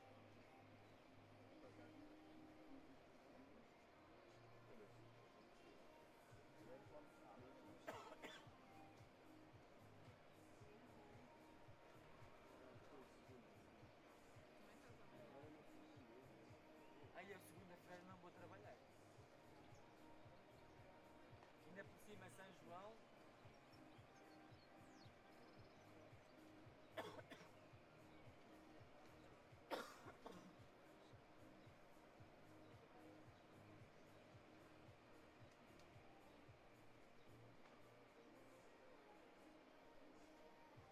Mas pronto, é o último fim de semana completo até agosto.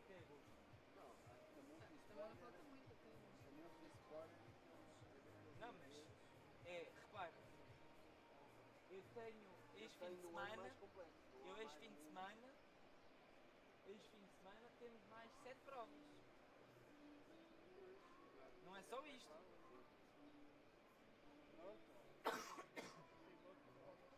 vai estar.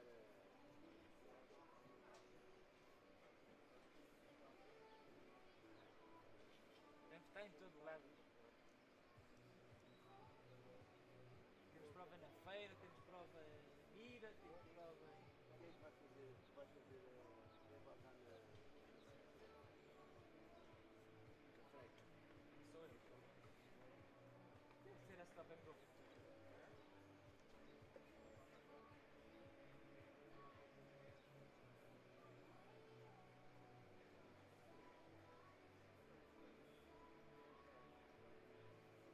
Bem, 10 minutos, vou para ali.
Well, they just started the last lap, so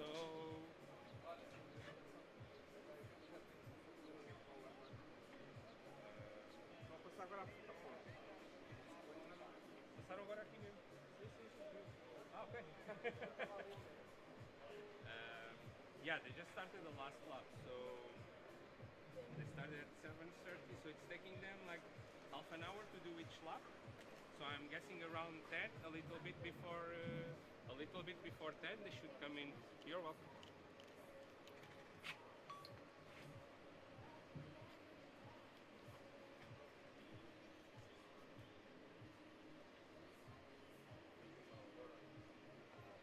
Aquele? Ah, não é deste lado. Ah, é porque a moto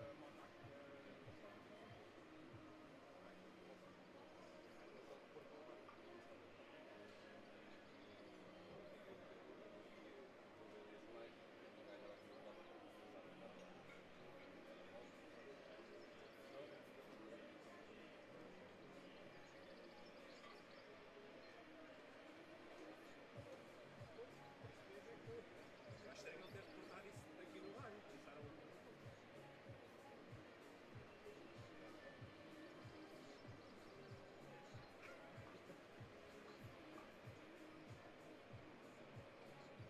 Vê lá, queres? Experimenta achar um bocadinho com ela só para ver como é que vai o longo do fim.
Andar de bicicleta, é descansar.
Everything okay, Jack?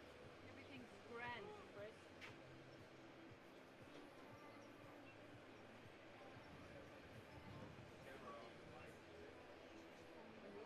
Yeah, but it was in the live streaming, so I was the first man. And you got it done. You go with the first man. Yeah. You got it in you. You got energy left.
Welcome back, ladies and gentlemen. I've just seen, or I've just been at the swim start of our age group events, and it was fantastic to see so many athletes right now making their start into the half-distance European Championships Coimbra 2024. And we can see that there is actually absolutely no decision yet made on the bike course. Nobody managed to get away from our lead group of 6. More than that, some athletes from the back managed to ride up to this group, which means that the pace wasn't the highest up in that lead group. So now I can see about 9 or 10 athletes riding all together in one group, and it's still Louis Nayer leading the race from Belgium. However, we have about 9 or 10 athletes riding directly behind him in that lead group. So no decision yet made, and it seems that we are going to see a running race deciding about the medals here at the medium distance or middle distance European Championships 2024, which might be definitely in favor of Ognjen Stojanovic or Antonio Benito from Spain and from Serbia, but also Christophe de Keyser from Belgium. He's also one of the strongest runners on the long distance circuit. So it will be very, very exciting to see the run bit, as no athlete managed to get a break from our lead group. There comes athlete in second position. This is Ognjen Stojanovic. I was talking about him previously. He already proved his form earlier this year. He had already 2 or 3 good races this season, especially his second place finish at Challenge Cesenatico, which was about 5 weeks ago. And now he is riding at the front of our lead group.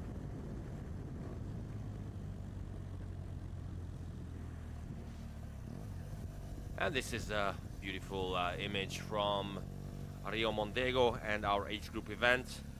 So many age group athletes from all across Europe. It's fantastic to see them racing here in the ancient capital of Portugal, Coimbra. Remember, Coimbra was the first capital of Portugal. That was a way back before Lisbon became the capital of Portugal. And this is the part where they swim under the bridge, and then they make a right-hand turn to the eastern banks of Rio Mondego. That's before they start their way back to the swim exit. So it's a 1 lap, actually it's a U-lap course, 1900 meters long, to the eastern bank of Rio Mondego and then towards the swim exit. So this is the historic center of Coimbra in the background. A very picturesque venue, not just on the swim, but then on the bike and on the run as well. On the bike and on the run, again, they are passing the historic center twice per lap. And now our athletes are on their way back. So I think in about 10 to 15 minutes maximum, our lead group of athletes should be back with us. And it is a big peloton, as you can see. However, like the configuration of this bike course with lack of climbs and well, the dead flat course really made for a fast ride here, and everything came back together. So it's almost like at the start of our event, all the athletes together in one big group. So it's going to come down to a running race most likely. And this is Ognjen Stojanovic from Serbia. He was racing Olympic distance back in the day, and he's also a very, very good cyclist. He, of course, only for training, but he was riding multiple times at the Serbian National Championships, the road race as well, in road cycling, and also the time trial event. And once he finished in 4th place, ladies and gentlemen, in the time trial event of the road cycling Serbian Championship. So he's an extremely good bike rider, and he's proving that here as well. He's leading our lead group.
Ladies and gentlemen, we can see our first age group athlete now entering transition after the swim.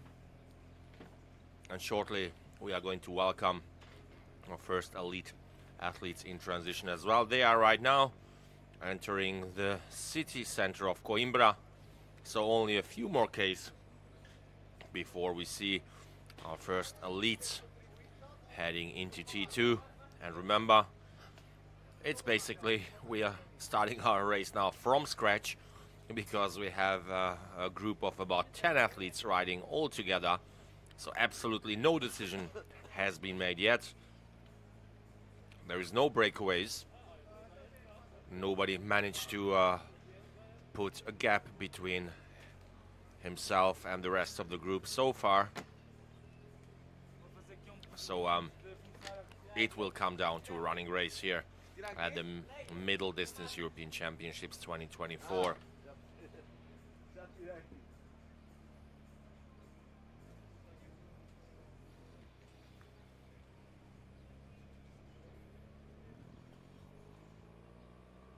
There comes our race leader. It seems that it is Jan Volar from the Czech Republic leading the race. Now approaching the roundabout at the bridge, which means we only have about a K&a-half to go on the race until we reach T2.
Now, ladies and gentlemen, our pro man, our elite man entering transition area.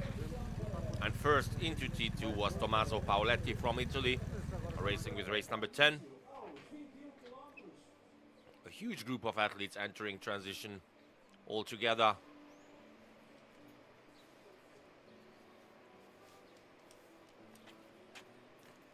And also Alexandre Nobre from Portugal included in that group. And also all our Spanish athletes, Carlos Oliver Vives, into that group, along with Alberto Eugenio Casillas, with Guillaume Montiel, Fernando Doria and Antonio Benito, all in that lead group, as well as Jan Volar and Ogien Stojanovic. Of course, Louis Nayer from Belgium in that lead group as well. And we're really hoping that we can show you some fantastic live images from the run course as well, as we will have a motorbike accompanying our leaders throughout the run.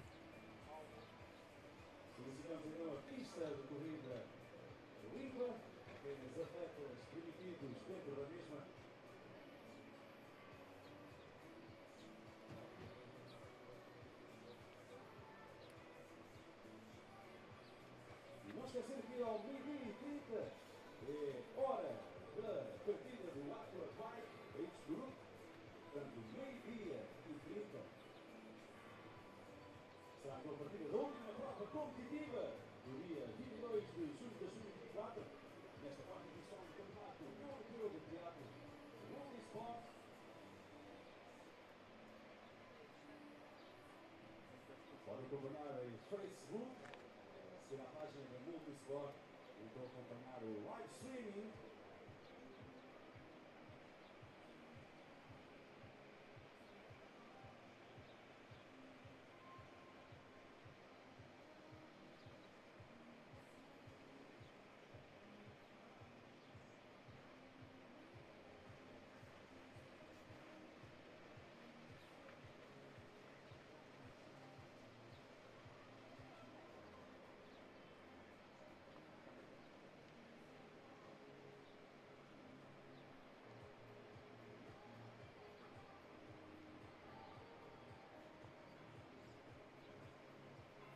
Não esquecer que apenas atletas são permitidos na pista. Vão ser para colaborar então com os atletas e com todo o staff.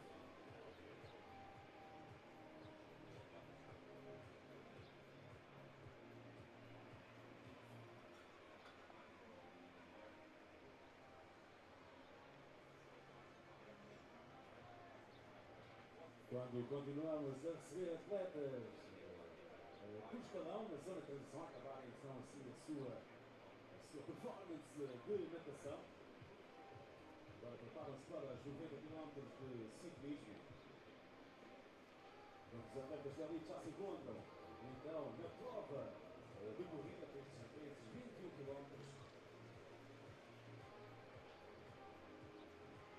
So, ladies and gentlemen, we are now back on the run course.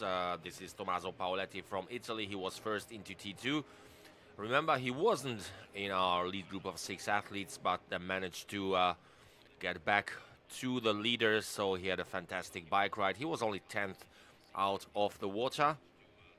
So, Tommaso Paoletti now running in second place.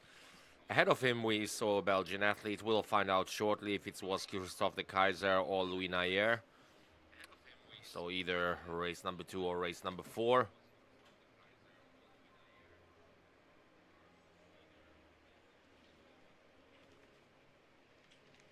And more age group athletes are making their way into T1, changing from the swim to the bike.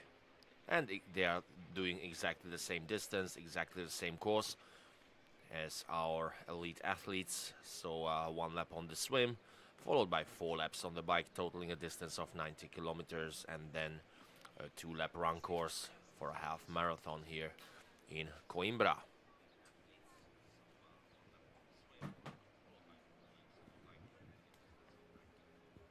Unfortunately, our image is breaking from the other side of Rio Mondego, so hopefully we'll get it back on shortly so that we can see the current standings and the live images from our lead group of runners in the elite race.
And ladies and gentlemen, our lead group of athletes have passed the first aid station on the run course. Right in the center of Coimbra. right now running on the east banks.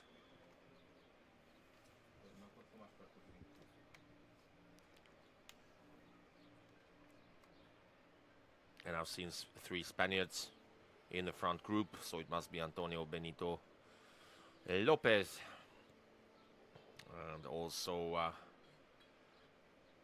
Guillem Montiel included in our lead group. So 2 Spanish guys there, Jan Volar, as well as Ognjen Stojanovic and Louis Nair. Another elite now entering T2, another Spanish athlete. However, I can't see the name.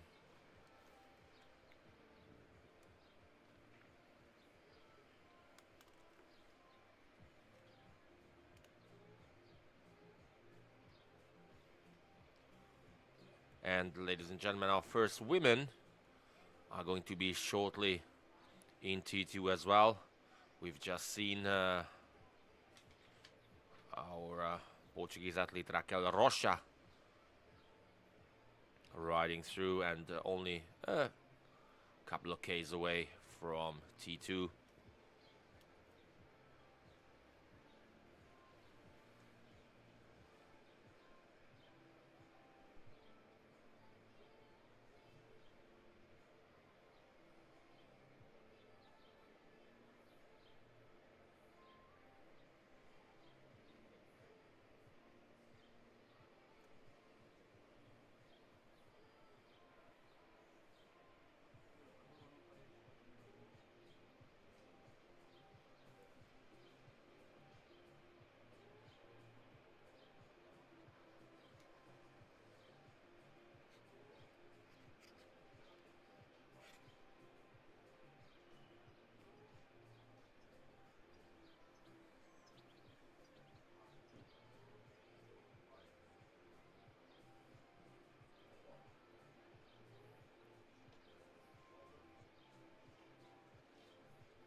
So, ladies and gentlemen, that's our lead group of 5 athletes, and as I said, Ognjen Stojanovic is up there. Also, what is fantastic for our local audience, that we have Alexandre Nober running in our top 5. So fantastic news, plus 2 Spanish athletes and a Belgian athlete. Unfortunately, since we don't have live images from the bike course, it will be quite hard to track down our athletes.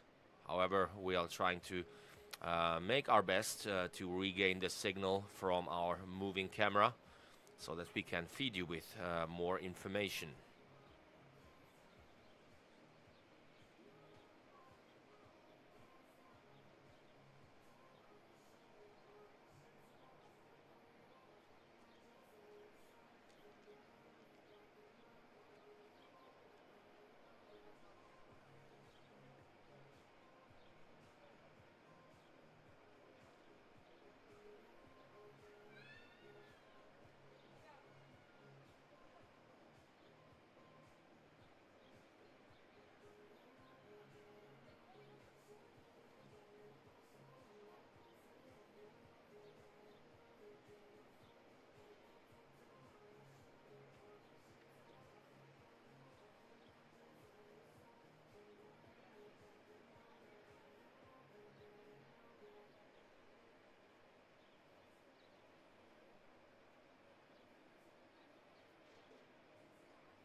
Our next man in transition, this is from Cyprus. This is Panayotis Antoniou, another male athlete now in transition. But shortly, we are going to welcome our elite women as well back into T2.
Com atletas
Catherine Versteeg from Belgium.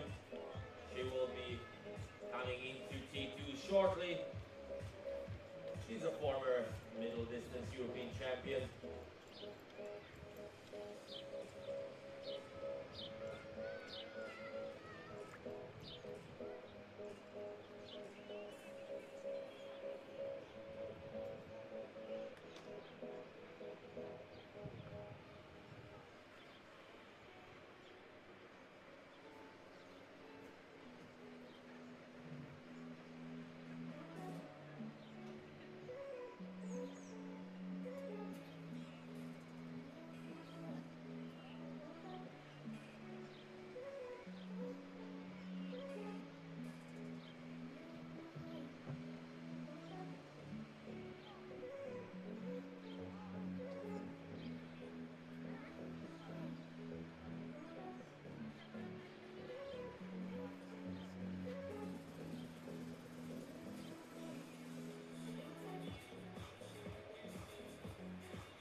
Gentlemen, we are now 3 hours into our race. 3 hours into our race.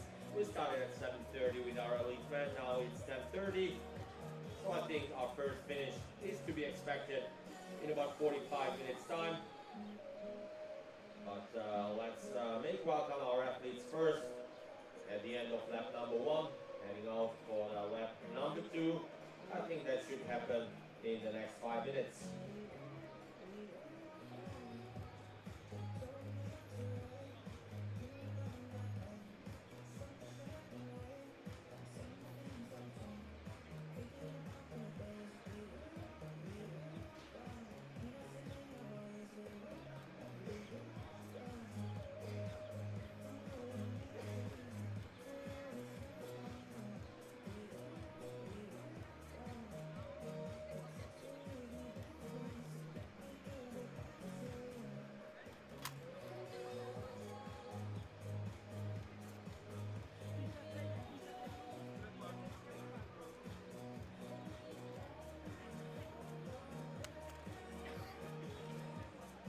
Passam então 3 horas, pouco mais 3 horas de início da prova triatlo. Com início então a essas 7h30 da manhã. Mas a poucos minutos a recebermos o primeiro atleta, os primeiros atletas a passar, finalizar a sua primeira volta de corrida. Se preparam então para os últimos 10 km e 500 metros. Vamos aguardar com alguma expectativa essa passagem desses triatletas.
Para não esquecer que amanhã, dia 23, dia então dedicado a 100% a corrida, aos 10 km, distância mais curta, depois temos os 21 km meia maratona e para concluir os 42 km maratona, como já é habitual aqui na cidade de Coimbra. A organização então Multisport Weekend.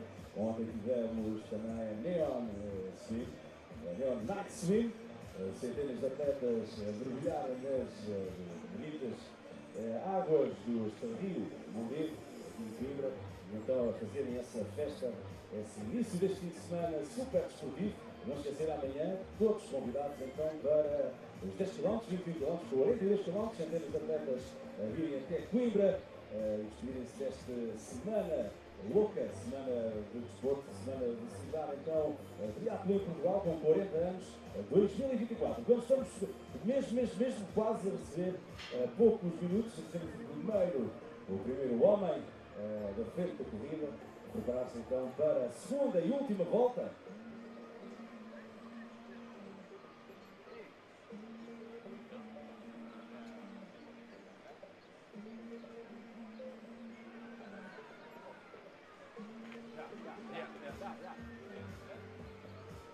Ladies and gentlemen, there they come along for the first time and for the last time actually, because afterwards they are going to go to the finish. So lap number 1 done, and I can see a lead group of 6 athletes running all together in one group, and leading the race is Ognjen Stojanovic, ladies and gentlemen, from Serbia. And Alexander Nobre is in that lead group as well. Já na frente da corrida temos o grande Nobre, Força Portugal, Temos então a equipa espanhola logo de seguida. Bélgica também na perseguição. Está grande português Nobre a liderar a frente da corrida. What is that? 7? 7, yes. Yeah. So ladies and gentlemen, it's 6+1 athletes in our lead group. This was Christophe de Keizer from Belgium. This was Antonio Benito. This was Alexandre Nobre, who was actually leading the race from Portugal. It was Fernando Zorrilla. It was Carlos Oliver from Spain. And what a fantastic race. Whoa. It's going to be full on lap number 2. Com frente da corrida muito competitiva, temos então uma grande surpresa para Portugal. Temos um português de Nobre então a liderar a frente da corrida. Também temos a armada espanhola e temos o atleta belga também em perseguição. Vamos dar esse apoio então ao Nobre e a Portugal. Vamos lá. Now coming through, this is Louis Nayer from Belgium. Let's go, let's go, let's go.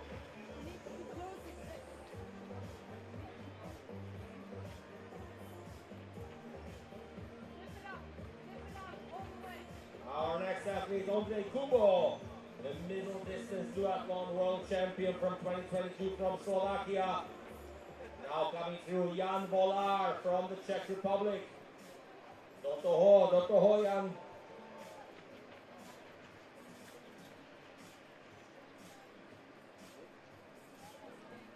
So Andrei Kubo was about a minute and a half back from our lead group of 7 athletes. Let's see if he can make his move forward and probably clear a few positions there. Our next athlete coming through is Tommaso Paoletti from Italy. Dai, Tommaso. Tommaso Paoletti starting lap number 2 on the run. Dai, Tommaso.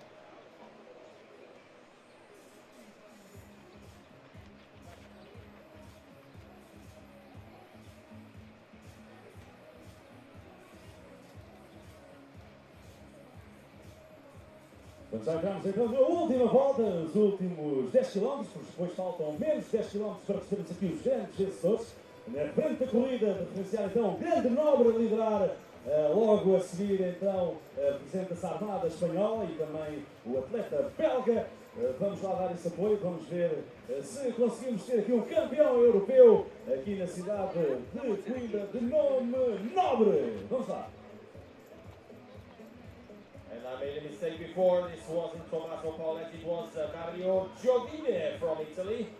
So, sorry Dario, die, on your second lap. Dario Giovine running in our top 10.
Como é que está? Ah.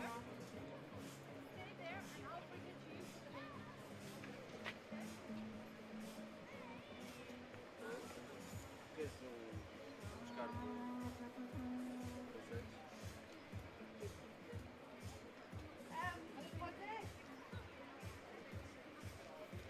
procuras aí o. Vemos mais um atleta a finalizar a sua primeira volta, a poucos metros de entrar na última e derradeira volta.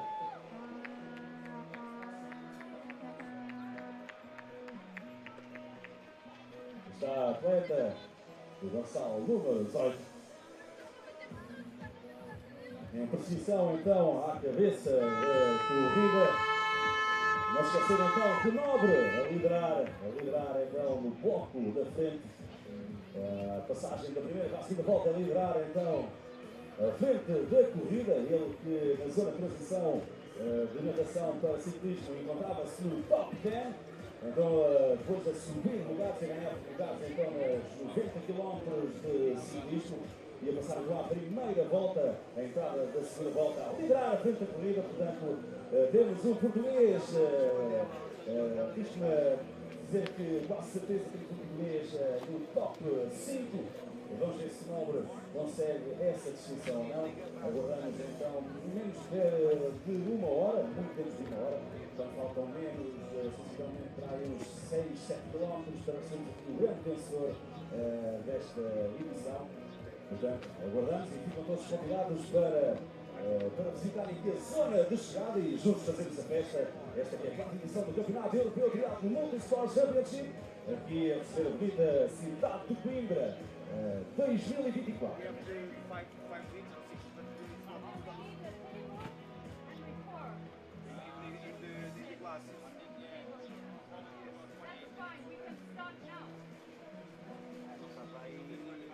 Vai meia hora.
Gentlemen, our lead athletes, they are already on their second lap 2 out of 2, which means that we are going to have them back in less than 25 minutes.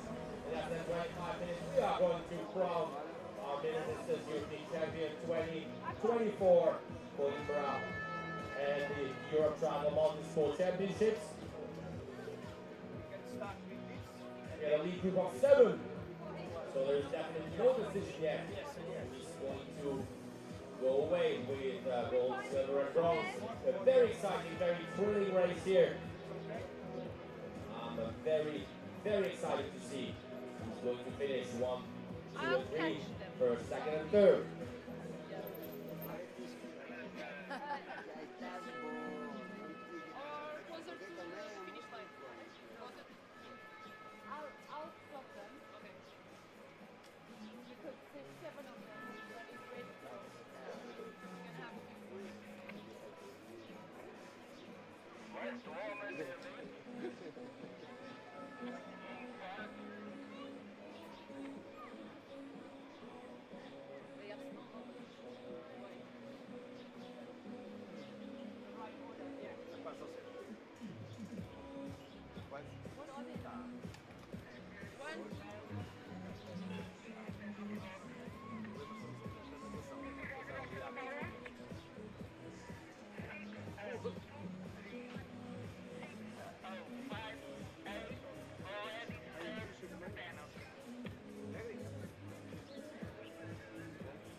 é o que vamos esperar agora.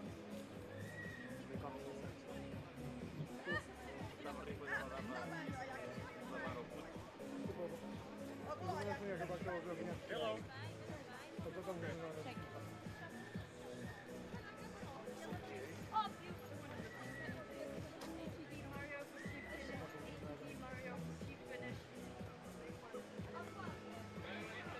Could you come and help at the finish line, please? Copy, thank you.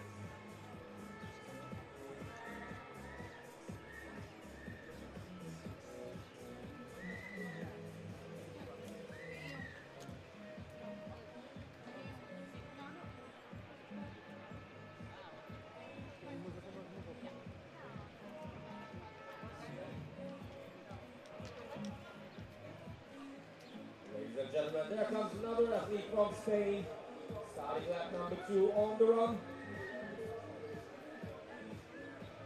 Let's go, let's go. This is Iñaki Baliu, España. Venga, venga, venga, Iñaki. Da se encontra o atleta espanhol a preparar-se para a sua última volta deste óptimo dos metros. Convidamos então todos os portugueses e todos os atletas e apoiantes, não só de Portugal, para virem fazer a festa junto de nós. Nos encontramos aqui junto da carpete azul. Passamos então os atletas, os primeiros atletas agora a terminar, quando temos 9, quando ele se iniciava então para a última corrida, para liderar a corrida. A ser pressionado então pelos atletas espanhóis e belga.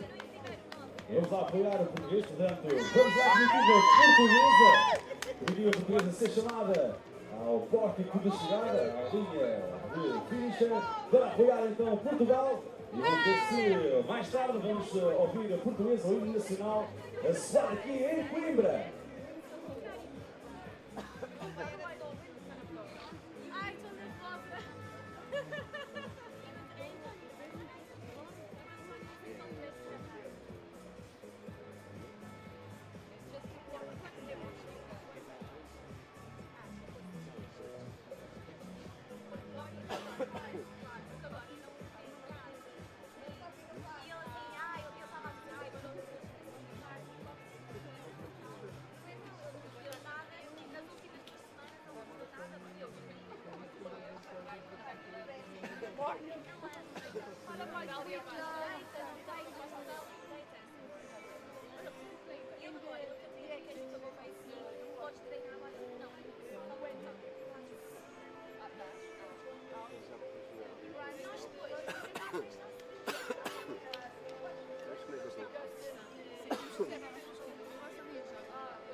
Está ali alguém a correr?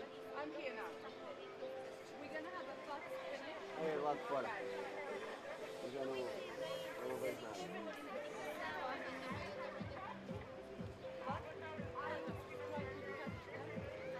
26%. A bocado era quanto? Glória, vais ter que ficar para o pódio, para o primeiro. Glória, primeiro tem que ser pódio.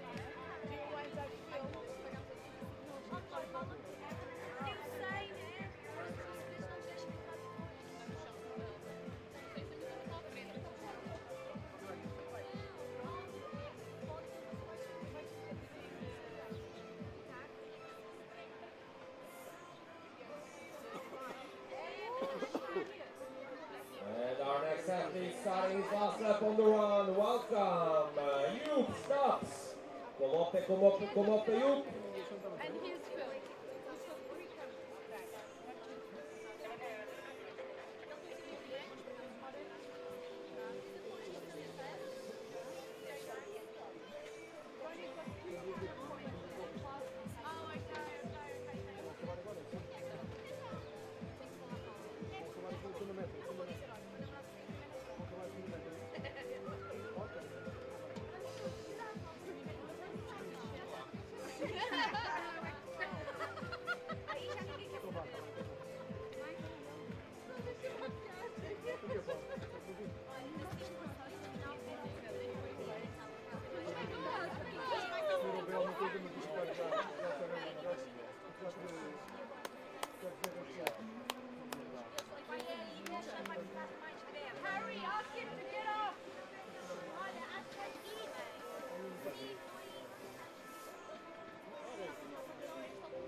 ia receber e sempre todos com luxo e mudar de ritmo.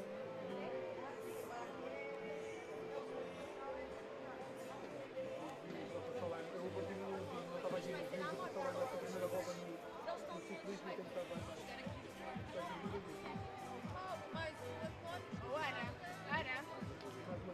A vida queria ser ciclista. Are you gonna do the tape? A vida queria ser ciclista. A vida, já meus colegas fizeram a vida queria ser ciclista, por isso. Like in minutes. No, he's lost. He's lost. They're coming now. Não, está para tudo, estou a ver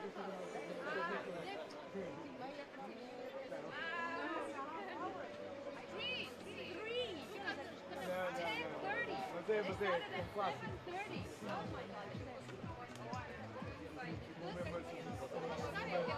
Não, estava dividido metade também. Estávamos completamente uma por cima da outra. But the camera, lady. Okay, they were for anti-doping, those two girls. You two and the...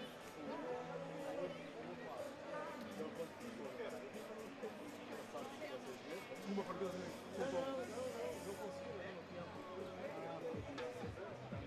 Fine, they can come because they're doing anti-doping.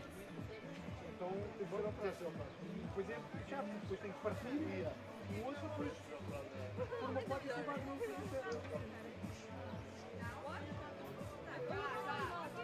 It's working. O Ricardo só para a do Tiago, não sei. Também. Tiago Marcos.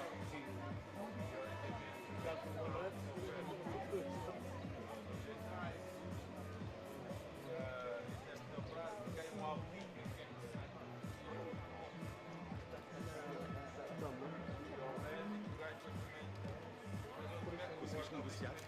Ah pá, eu ali a puros, pensei assim, bem, não sei se não tiveres bandejas bastantes assim. Não, porque sabes o que é? Os atletas agora chegar a coisa. Não tem para dizer não.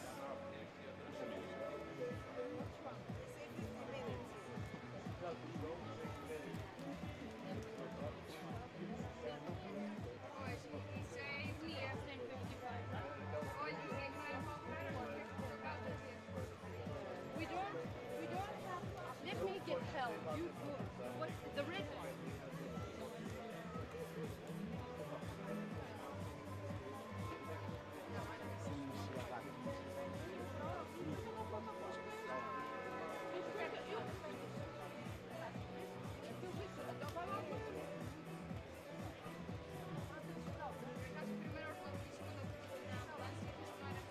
Ah, não. Isso vai ao sítio, não precisa. Quem é o do dia a seguir? Onde é que está o senhor da GoPro? Pedro!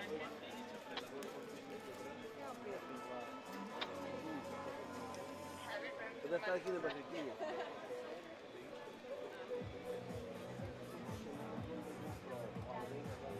Não, é que eu pai comentei. Ai, ainda dá. Está a chegar, está a chegar. Olha, aqui. Eu queria só ver a imagem da GoPro.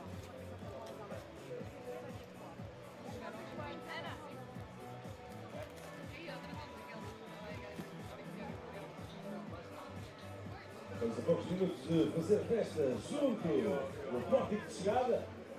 Convidamos então todos e todas a dirigirem-se para junto do pórtico para receber o campeão europeu de World Sport Championship.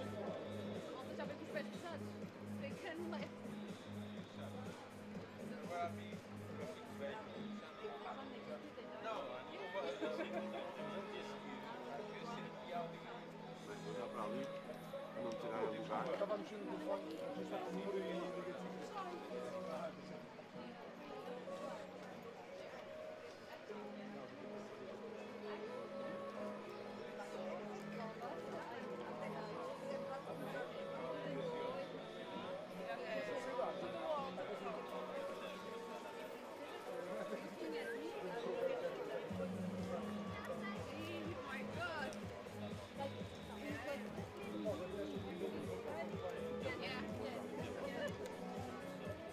right, they're coming.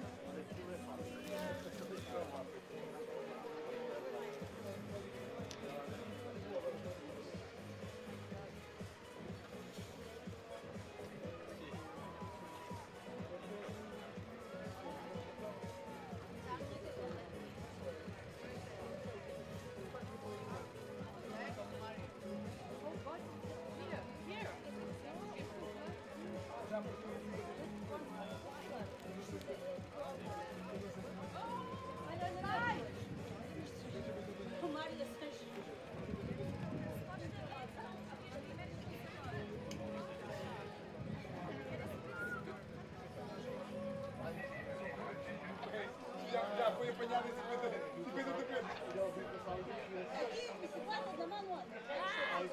Só que já o apanharam em 50 depende. Vira ao contrário.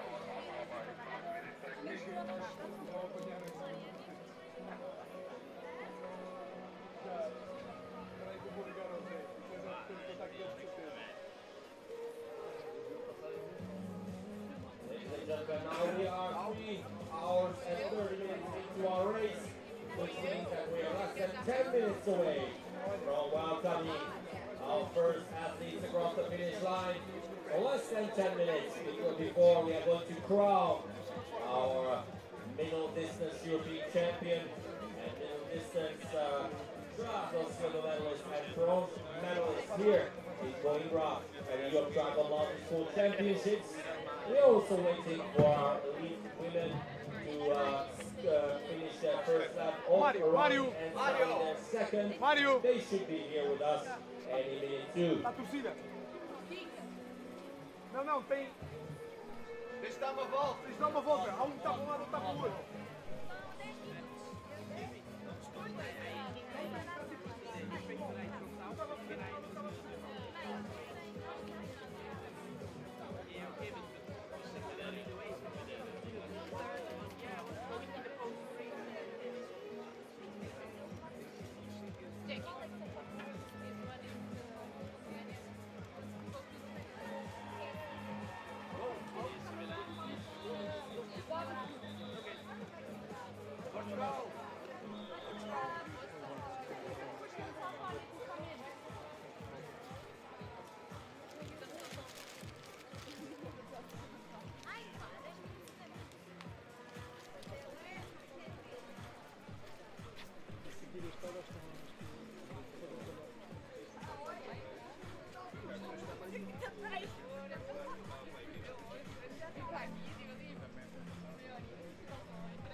Ladies and gentlemen, there comes our elite women's leader, finishing her first lap on the run and starting the second.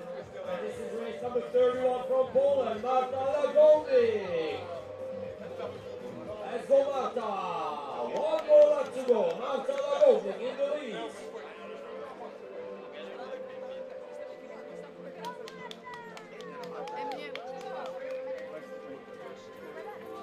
What a great race it has been for Marta.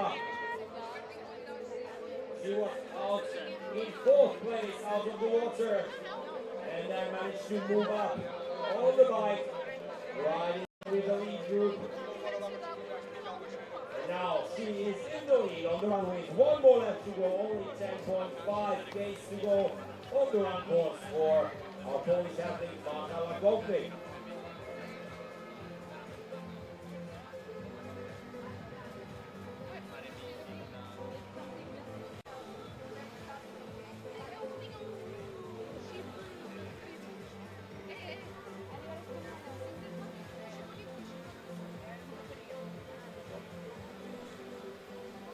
And only 1 minute after our leader, there comes our second place athlete in the elite women's race. Representing Spain, this is Marta Sanchez Hernandez. She was first out of the water right now, running in second spot with one more left to go. Venga Marta, venga, venga. Suivre a passagem da atleta Sanchez, espanhola, segunda posição, a cerca de 50 segundos à frente da corrida.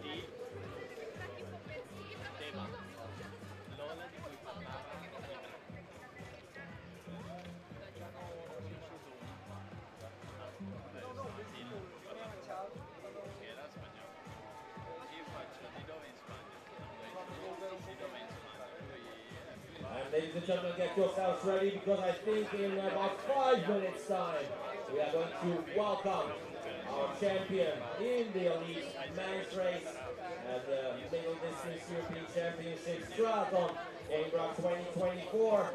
Get yourselves ready to welcome our athletes onto the blue carpet and to the finish line. Nós estamos a 5 minutos, mais coisa, menos coisa, de recebermos junto aqui do palco de chegada o grande campeão europeu de triatlo média distância. Temos então um português à passagem para a segunda volta na liderança. Portanto, tudo pode acontecer. A Armada Espanhola não larga. Temos também a atleta belga, mas dentro de 5 minutos vamos conhecer então esse grande vencedor. Portanto, ficam todos convidados a virem assistir a essa chegada, uma chegada que se prevê, uma chegada cerrada. Portanto, ficam todos convidados. Vamos lá movimentar para o palco de chegada e assim recebemos o campeão europeu Multisport Championship aqui em Coimbra, neste dia 22 de junho de 2024.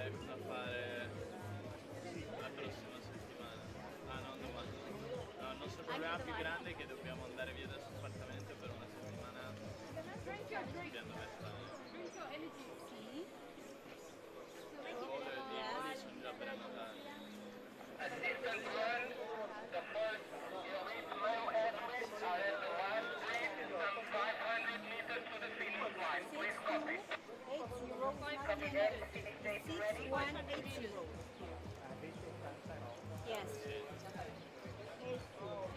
La mia macchina piena, ti ricordi come la partenza è più roba perché poi dopo si Certo, ora abbiamo anche il Harry.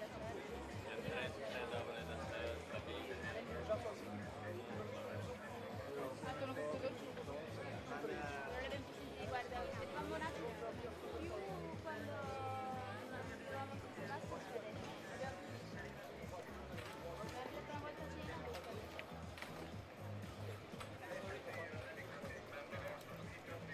E tra l'altro il suo garage è già No, posto dove lasciare le cose pensiamo di averle, e più dove stiamo per una settimana. B&B costano 500 euro. Estamos com 3 horas e 30 minutos, precisamente 37 minutos do início de prova. Nós estamos a poucos minutos de ser aqui o grande vencedor europeu de triatlo.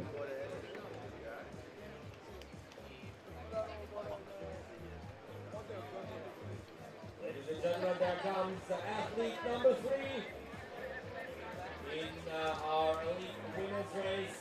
And again, this is an athlete representing the colors of Spain.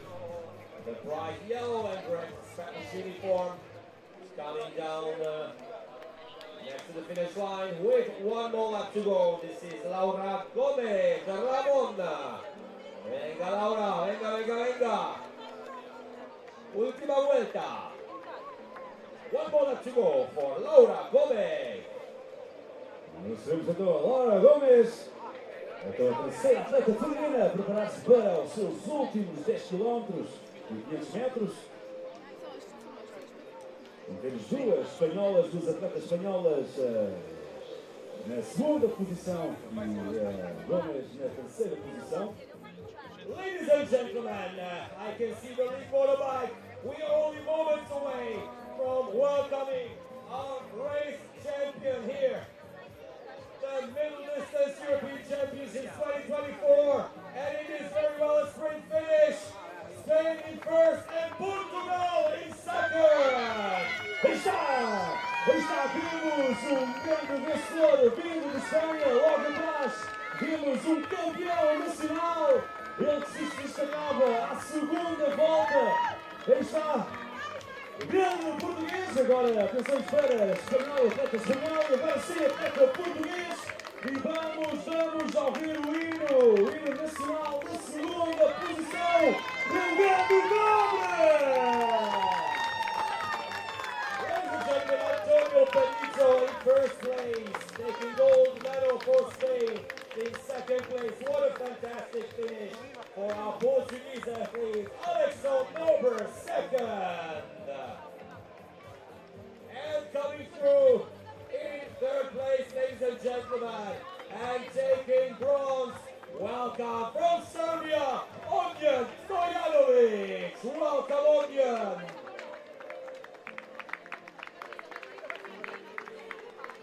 What a fantastic finish.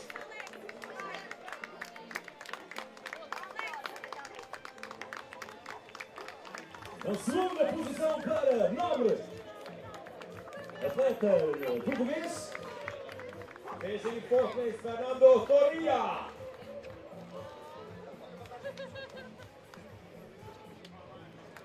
Pedro, how about the interview with Alexandra? Ok, já vamos então falar com o Nobre.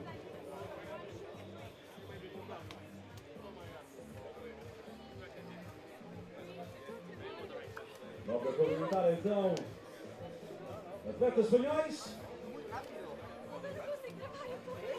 Vou chamar aqui o Nobre então para uma pequena flash interview.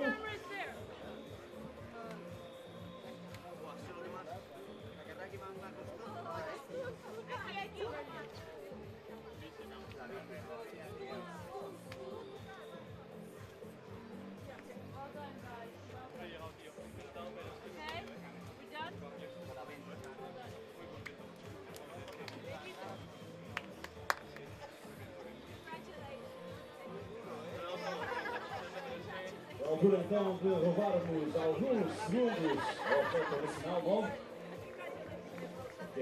Apenas para uma simples questão.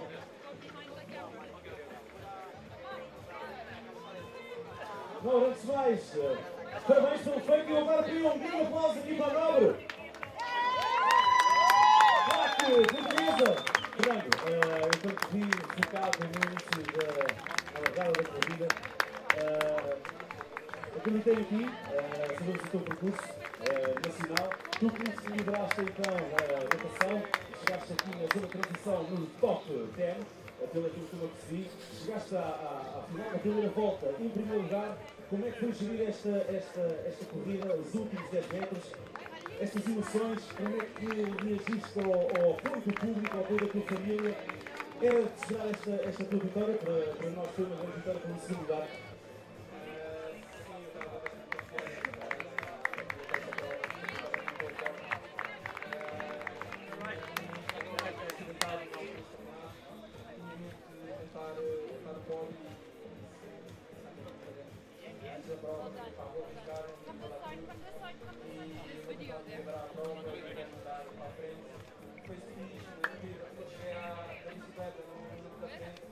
Então, viram a porta, sabia que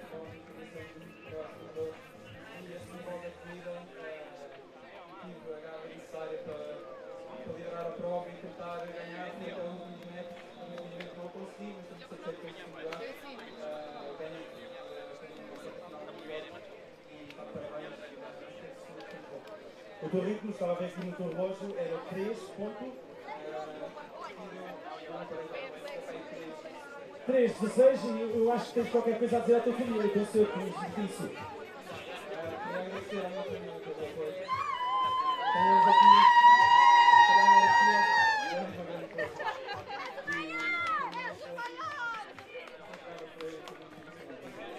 Então viva Portugal, viva Nobre, viva o Triathlon! Finishing in fifth place. We have from Belgium, Luna Jan-Meyer. In sixth, we have Montiel from Spain. In seventh, Kubo from Slovakia. Now coming through in eighth place, Krista Kaiser. And in ninth place, Waka from Italy, Dario Giovide.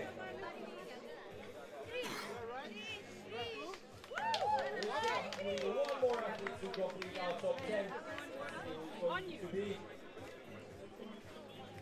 Not forget, we have our elite winner already on that number 2. So in about 20 to 25 minutes, we are going to welcome our champions and our medalists in the race as well across the finish line here at the Middle Distance European Championships Coimbra 2024.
Ladies and gentlemen, there comes our athletes in 10th place, in 10th position, completing our top 10, and this must be race number 11 from the Czech Republic, Jan Volar.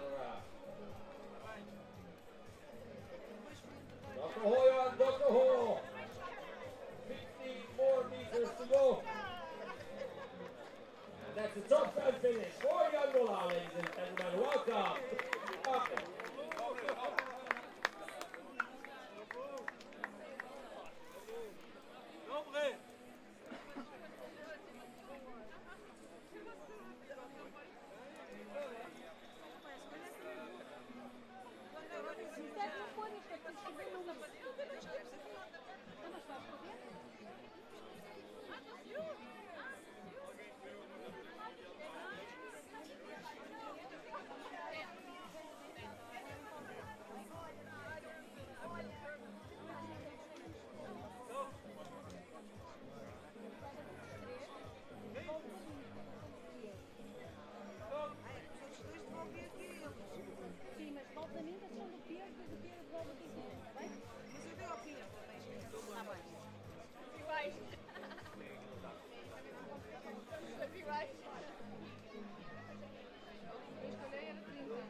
runners from the Netherlands. Welcome, Thomas.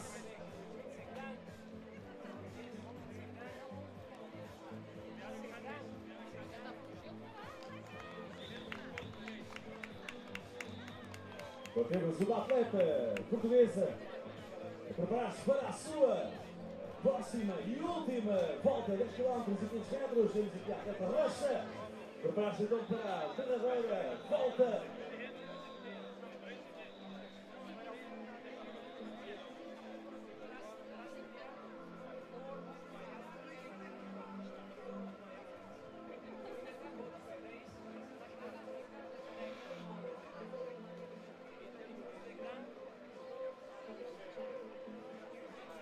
Vamos dar aquele apoio então à atleta nacional Rocha.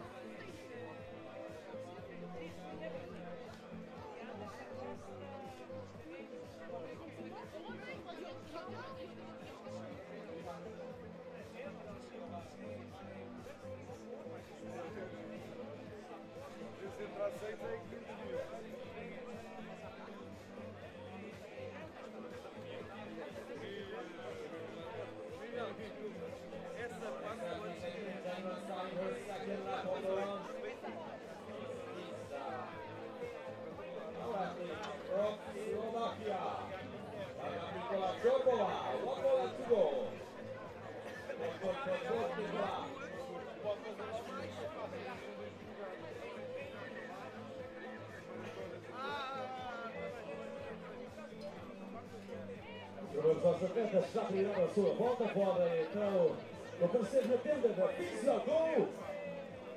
A massagem de descompressão, massagem terapêutica.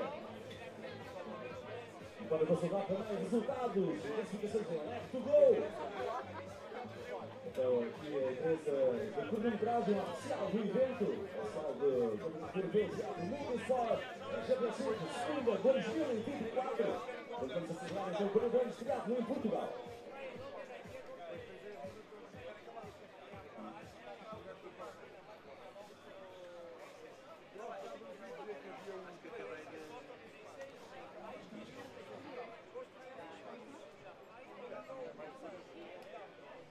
Quando há um grupo grande que se perde,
And ladies and gentlemen, our first power athlete starting their second lap on the run. This is Sander Koeman. Come up, Sander, go up there. 1 minute to go.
Então vamos à contabilidade então desta edição do Triathlon. Temos então Delitos, primeiro classificado tivemos António Lopes com 3 horas e 38 minutos e 16 segundos.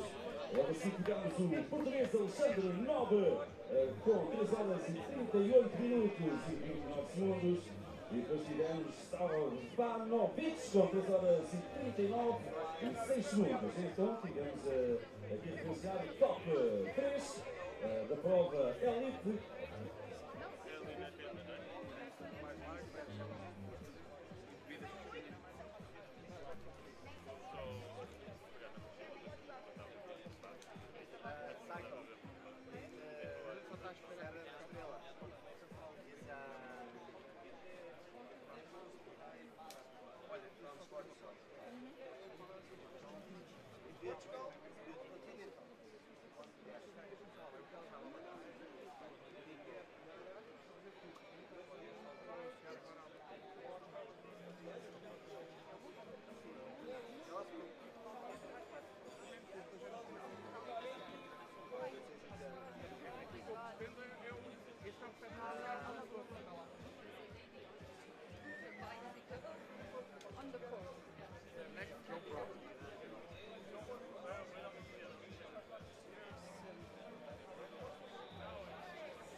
A pista está interdita a não atletas, portanto vamos tentar manter essa ordem aqui no Parque Verde de Coimbra.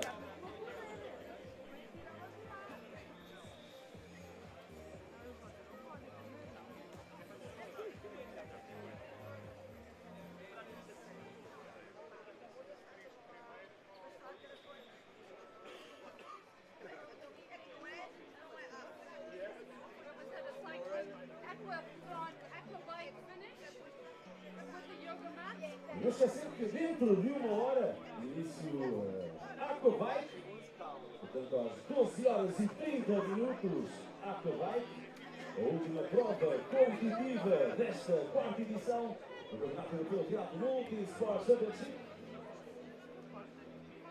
Ladies and gentlemen, next we are waiting for our last, our first female finisher across the finish line. I'd like to remind you that we are going to have our first start, or the last start at the European Triathlon Multi-Sport Championships with our Aquabike start in 1 hour. So 12:30 the start of our Aquabike race. Again, it's going to be a rolling start. Ladies and gentlemen, let's get ready for our Aquabike start at 12:30. And in the meantime, shortly we are going to welcome another male athlete across the finish line, representing Spain. And this should be race number 20, Iñaki Vandelou. Agora lançamos mais o atleta, vindo de Espanha, estender as cores de Espanha, amarelo e vermelho. nuestros hermanos. No, actually, this is Carlos Oliver Rives, Spain. Don Carlos Oliver. Número 14.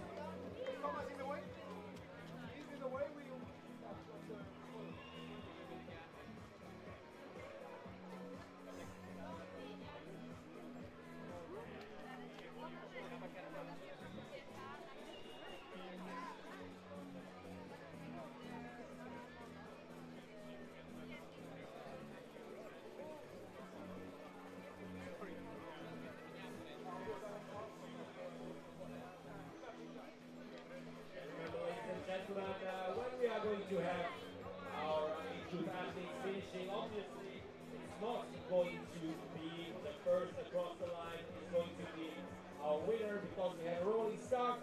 So obviously we will have to see the times, the finishing times of all athletes respectively. Only after we can say who is going to be our winner. And shortly we are going to have another finisher across the line. Welcome, welcome, welcome.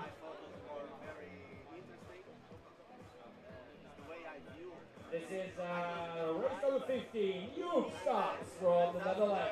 Welcome, Joep.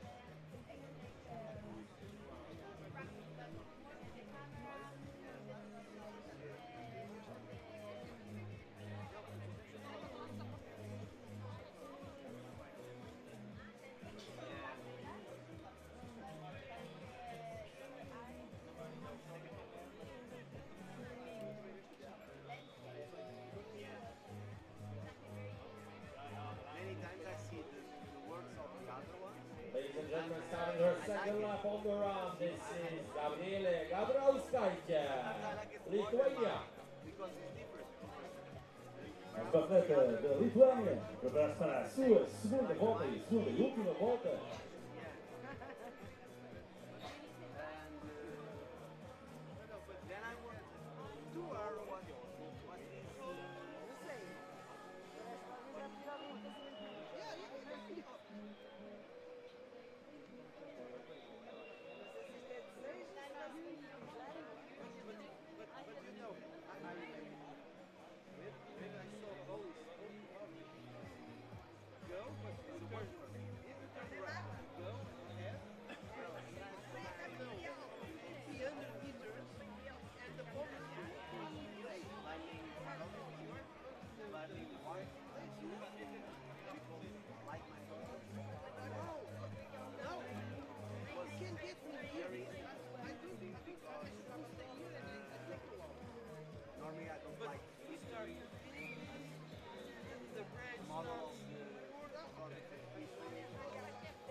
Vamos então ao Alexandre Nobre, com 3 horas e 38 minutos e 29 segundos. Parece que o Alexandre pensou que poderá ter sorte, não vai ficar no sofá, não vai dormir no sofá.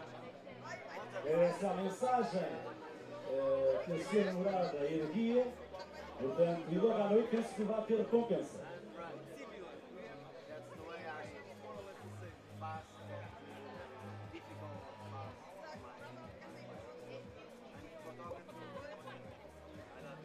Because I think I was found something that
Ladies and gentlemen, we are now exactly 4 hours and 3 minutes into our women's race, our elite women's race, which means that we should have our new European champion across the finish line in less than 10 minutes time.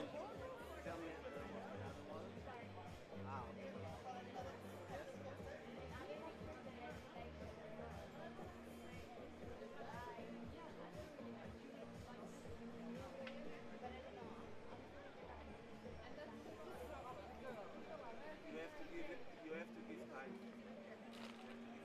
Because Peço desculpa interromper este momento familiar. Estão a ver aqui umas mensagens no papel. Vão poder ler? Não. Não, mas tem que ser por ordem. Tem que ser por ordem. Não é assim. É? Então, vamos fazer ao contrário. Vamos fazer ao contrário. Não. Vamos fazer ao contrário. Vais pegar o microfone e vais ler. Não, mas é só fazer um teste.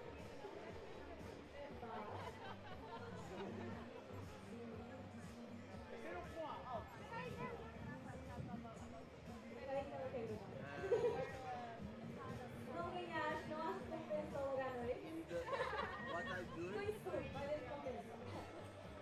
Mesmo tu sabes, és o mais sexy da prova. Yeah.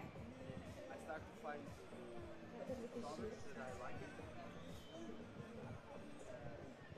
Se não ganhaste, o está todo teu.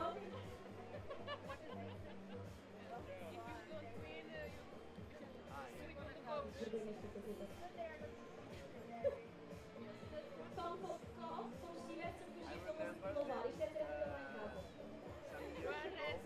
I say,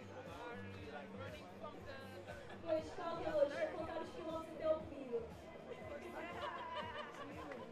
E outra vez, está à espera de uma maneta.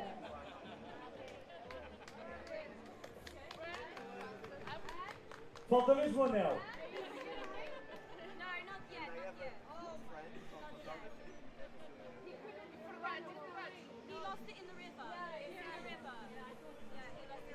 E à noite, eu deixei só o anel.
fantastic race. Marta Lagobnik, ladies and gentlemen, our new European champion on the middle distance.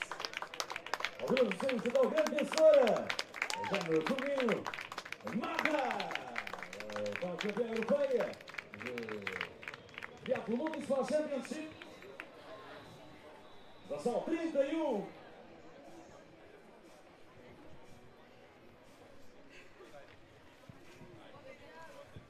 What a solid race for Marta Lagobnik. She was out of the water in 4th position, and then she worked herself back into the lead on the bike and managed to cruise home for the victory. So Marta Lagobnik, fantastic performance to get a European title on the middle distance. Well done, Marta.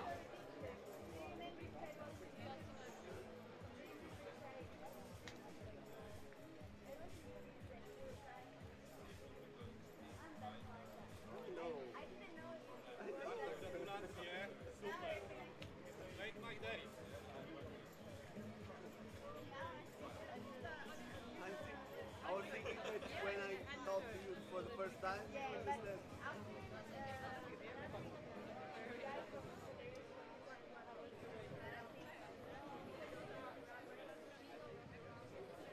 I give it to. Now what's for Miro? Or for yes, I guess it's 16. Well, Miro is to him, and then Miro goes down one day, and I give it to him.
Ladies and gentlemen, there comes our second place athletes and our silver medalists in the Middle Distance European Championships. And it's really sticking out. That is a Spanish uniform, ladies and gentlemen. And if we are correct, it must be another Marta across the finish line. Marta Sanchez Hernandez from Spain.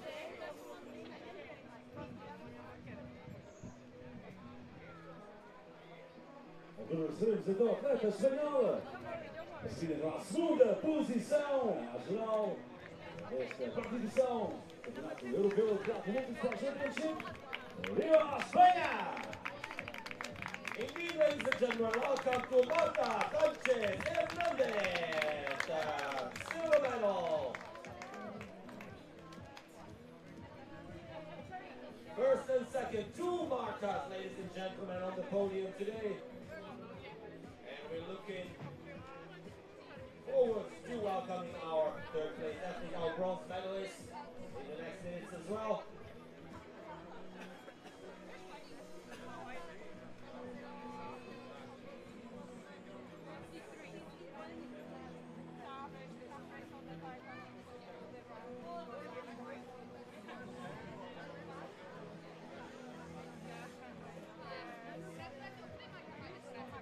A grande vencedora com 4 horas e 8 minutos e 26 segundos, Marta E na segunda posição, elas que dividem o nome, Marta Hernández, vinda de Espanha com 4 horas e 12 minutos e 24 segundos.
Shadow here.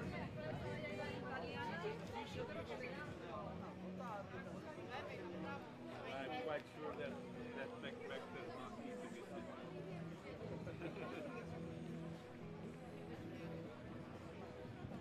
No, you are a lady, you got blue eyes, you can do whatever you want.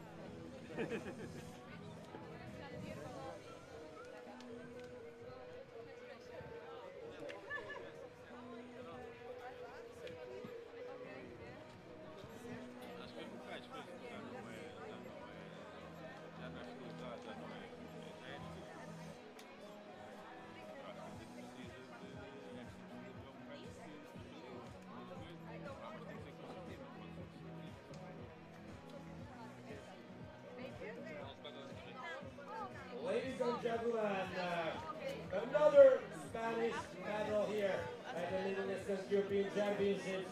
In the women's event, the bronze medal is going to Spain. Welcome, Laura Gomez Ramon. Nadia Pronta, bronze medal.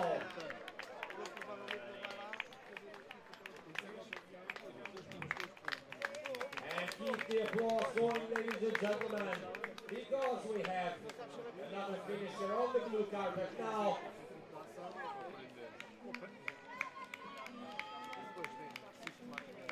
Della Italia, welcome, bienvenido.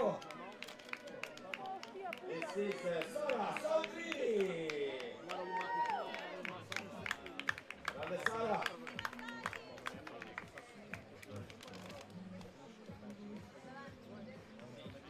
Sandra Sandrini, she was very close to that bronze medal position.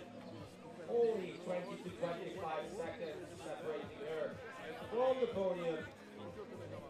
So well done, congratulations. Vossa atenção para o atleta 7111, atleta Aquabike, para se dirigir junto da bicicleta, a mesma encontra-se a perder ar, portanto, 7111, atleta Aquabike. Um pneu da sua bicicleta está a perder o ar, portanto, vamos tentar que a atleta consiga.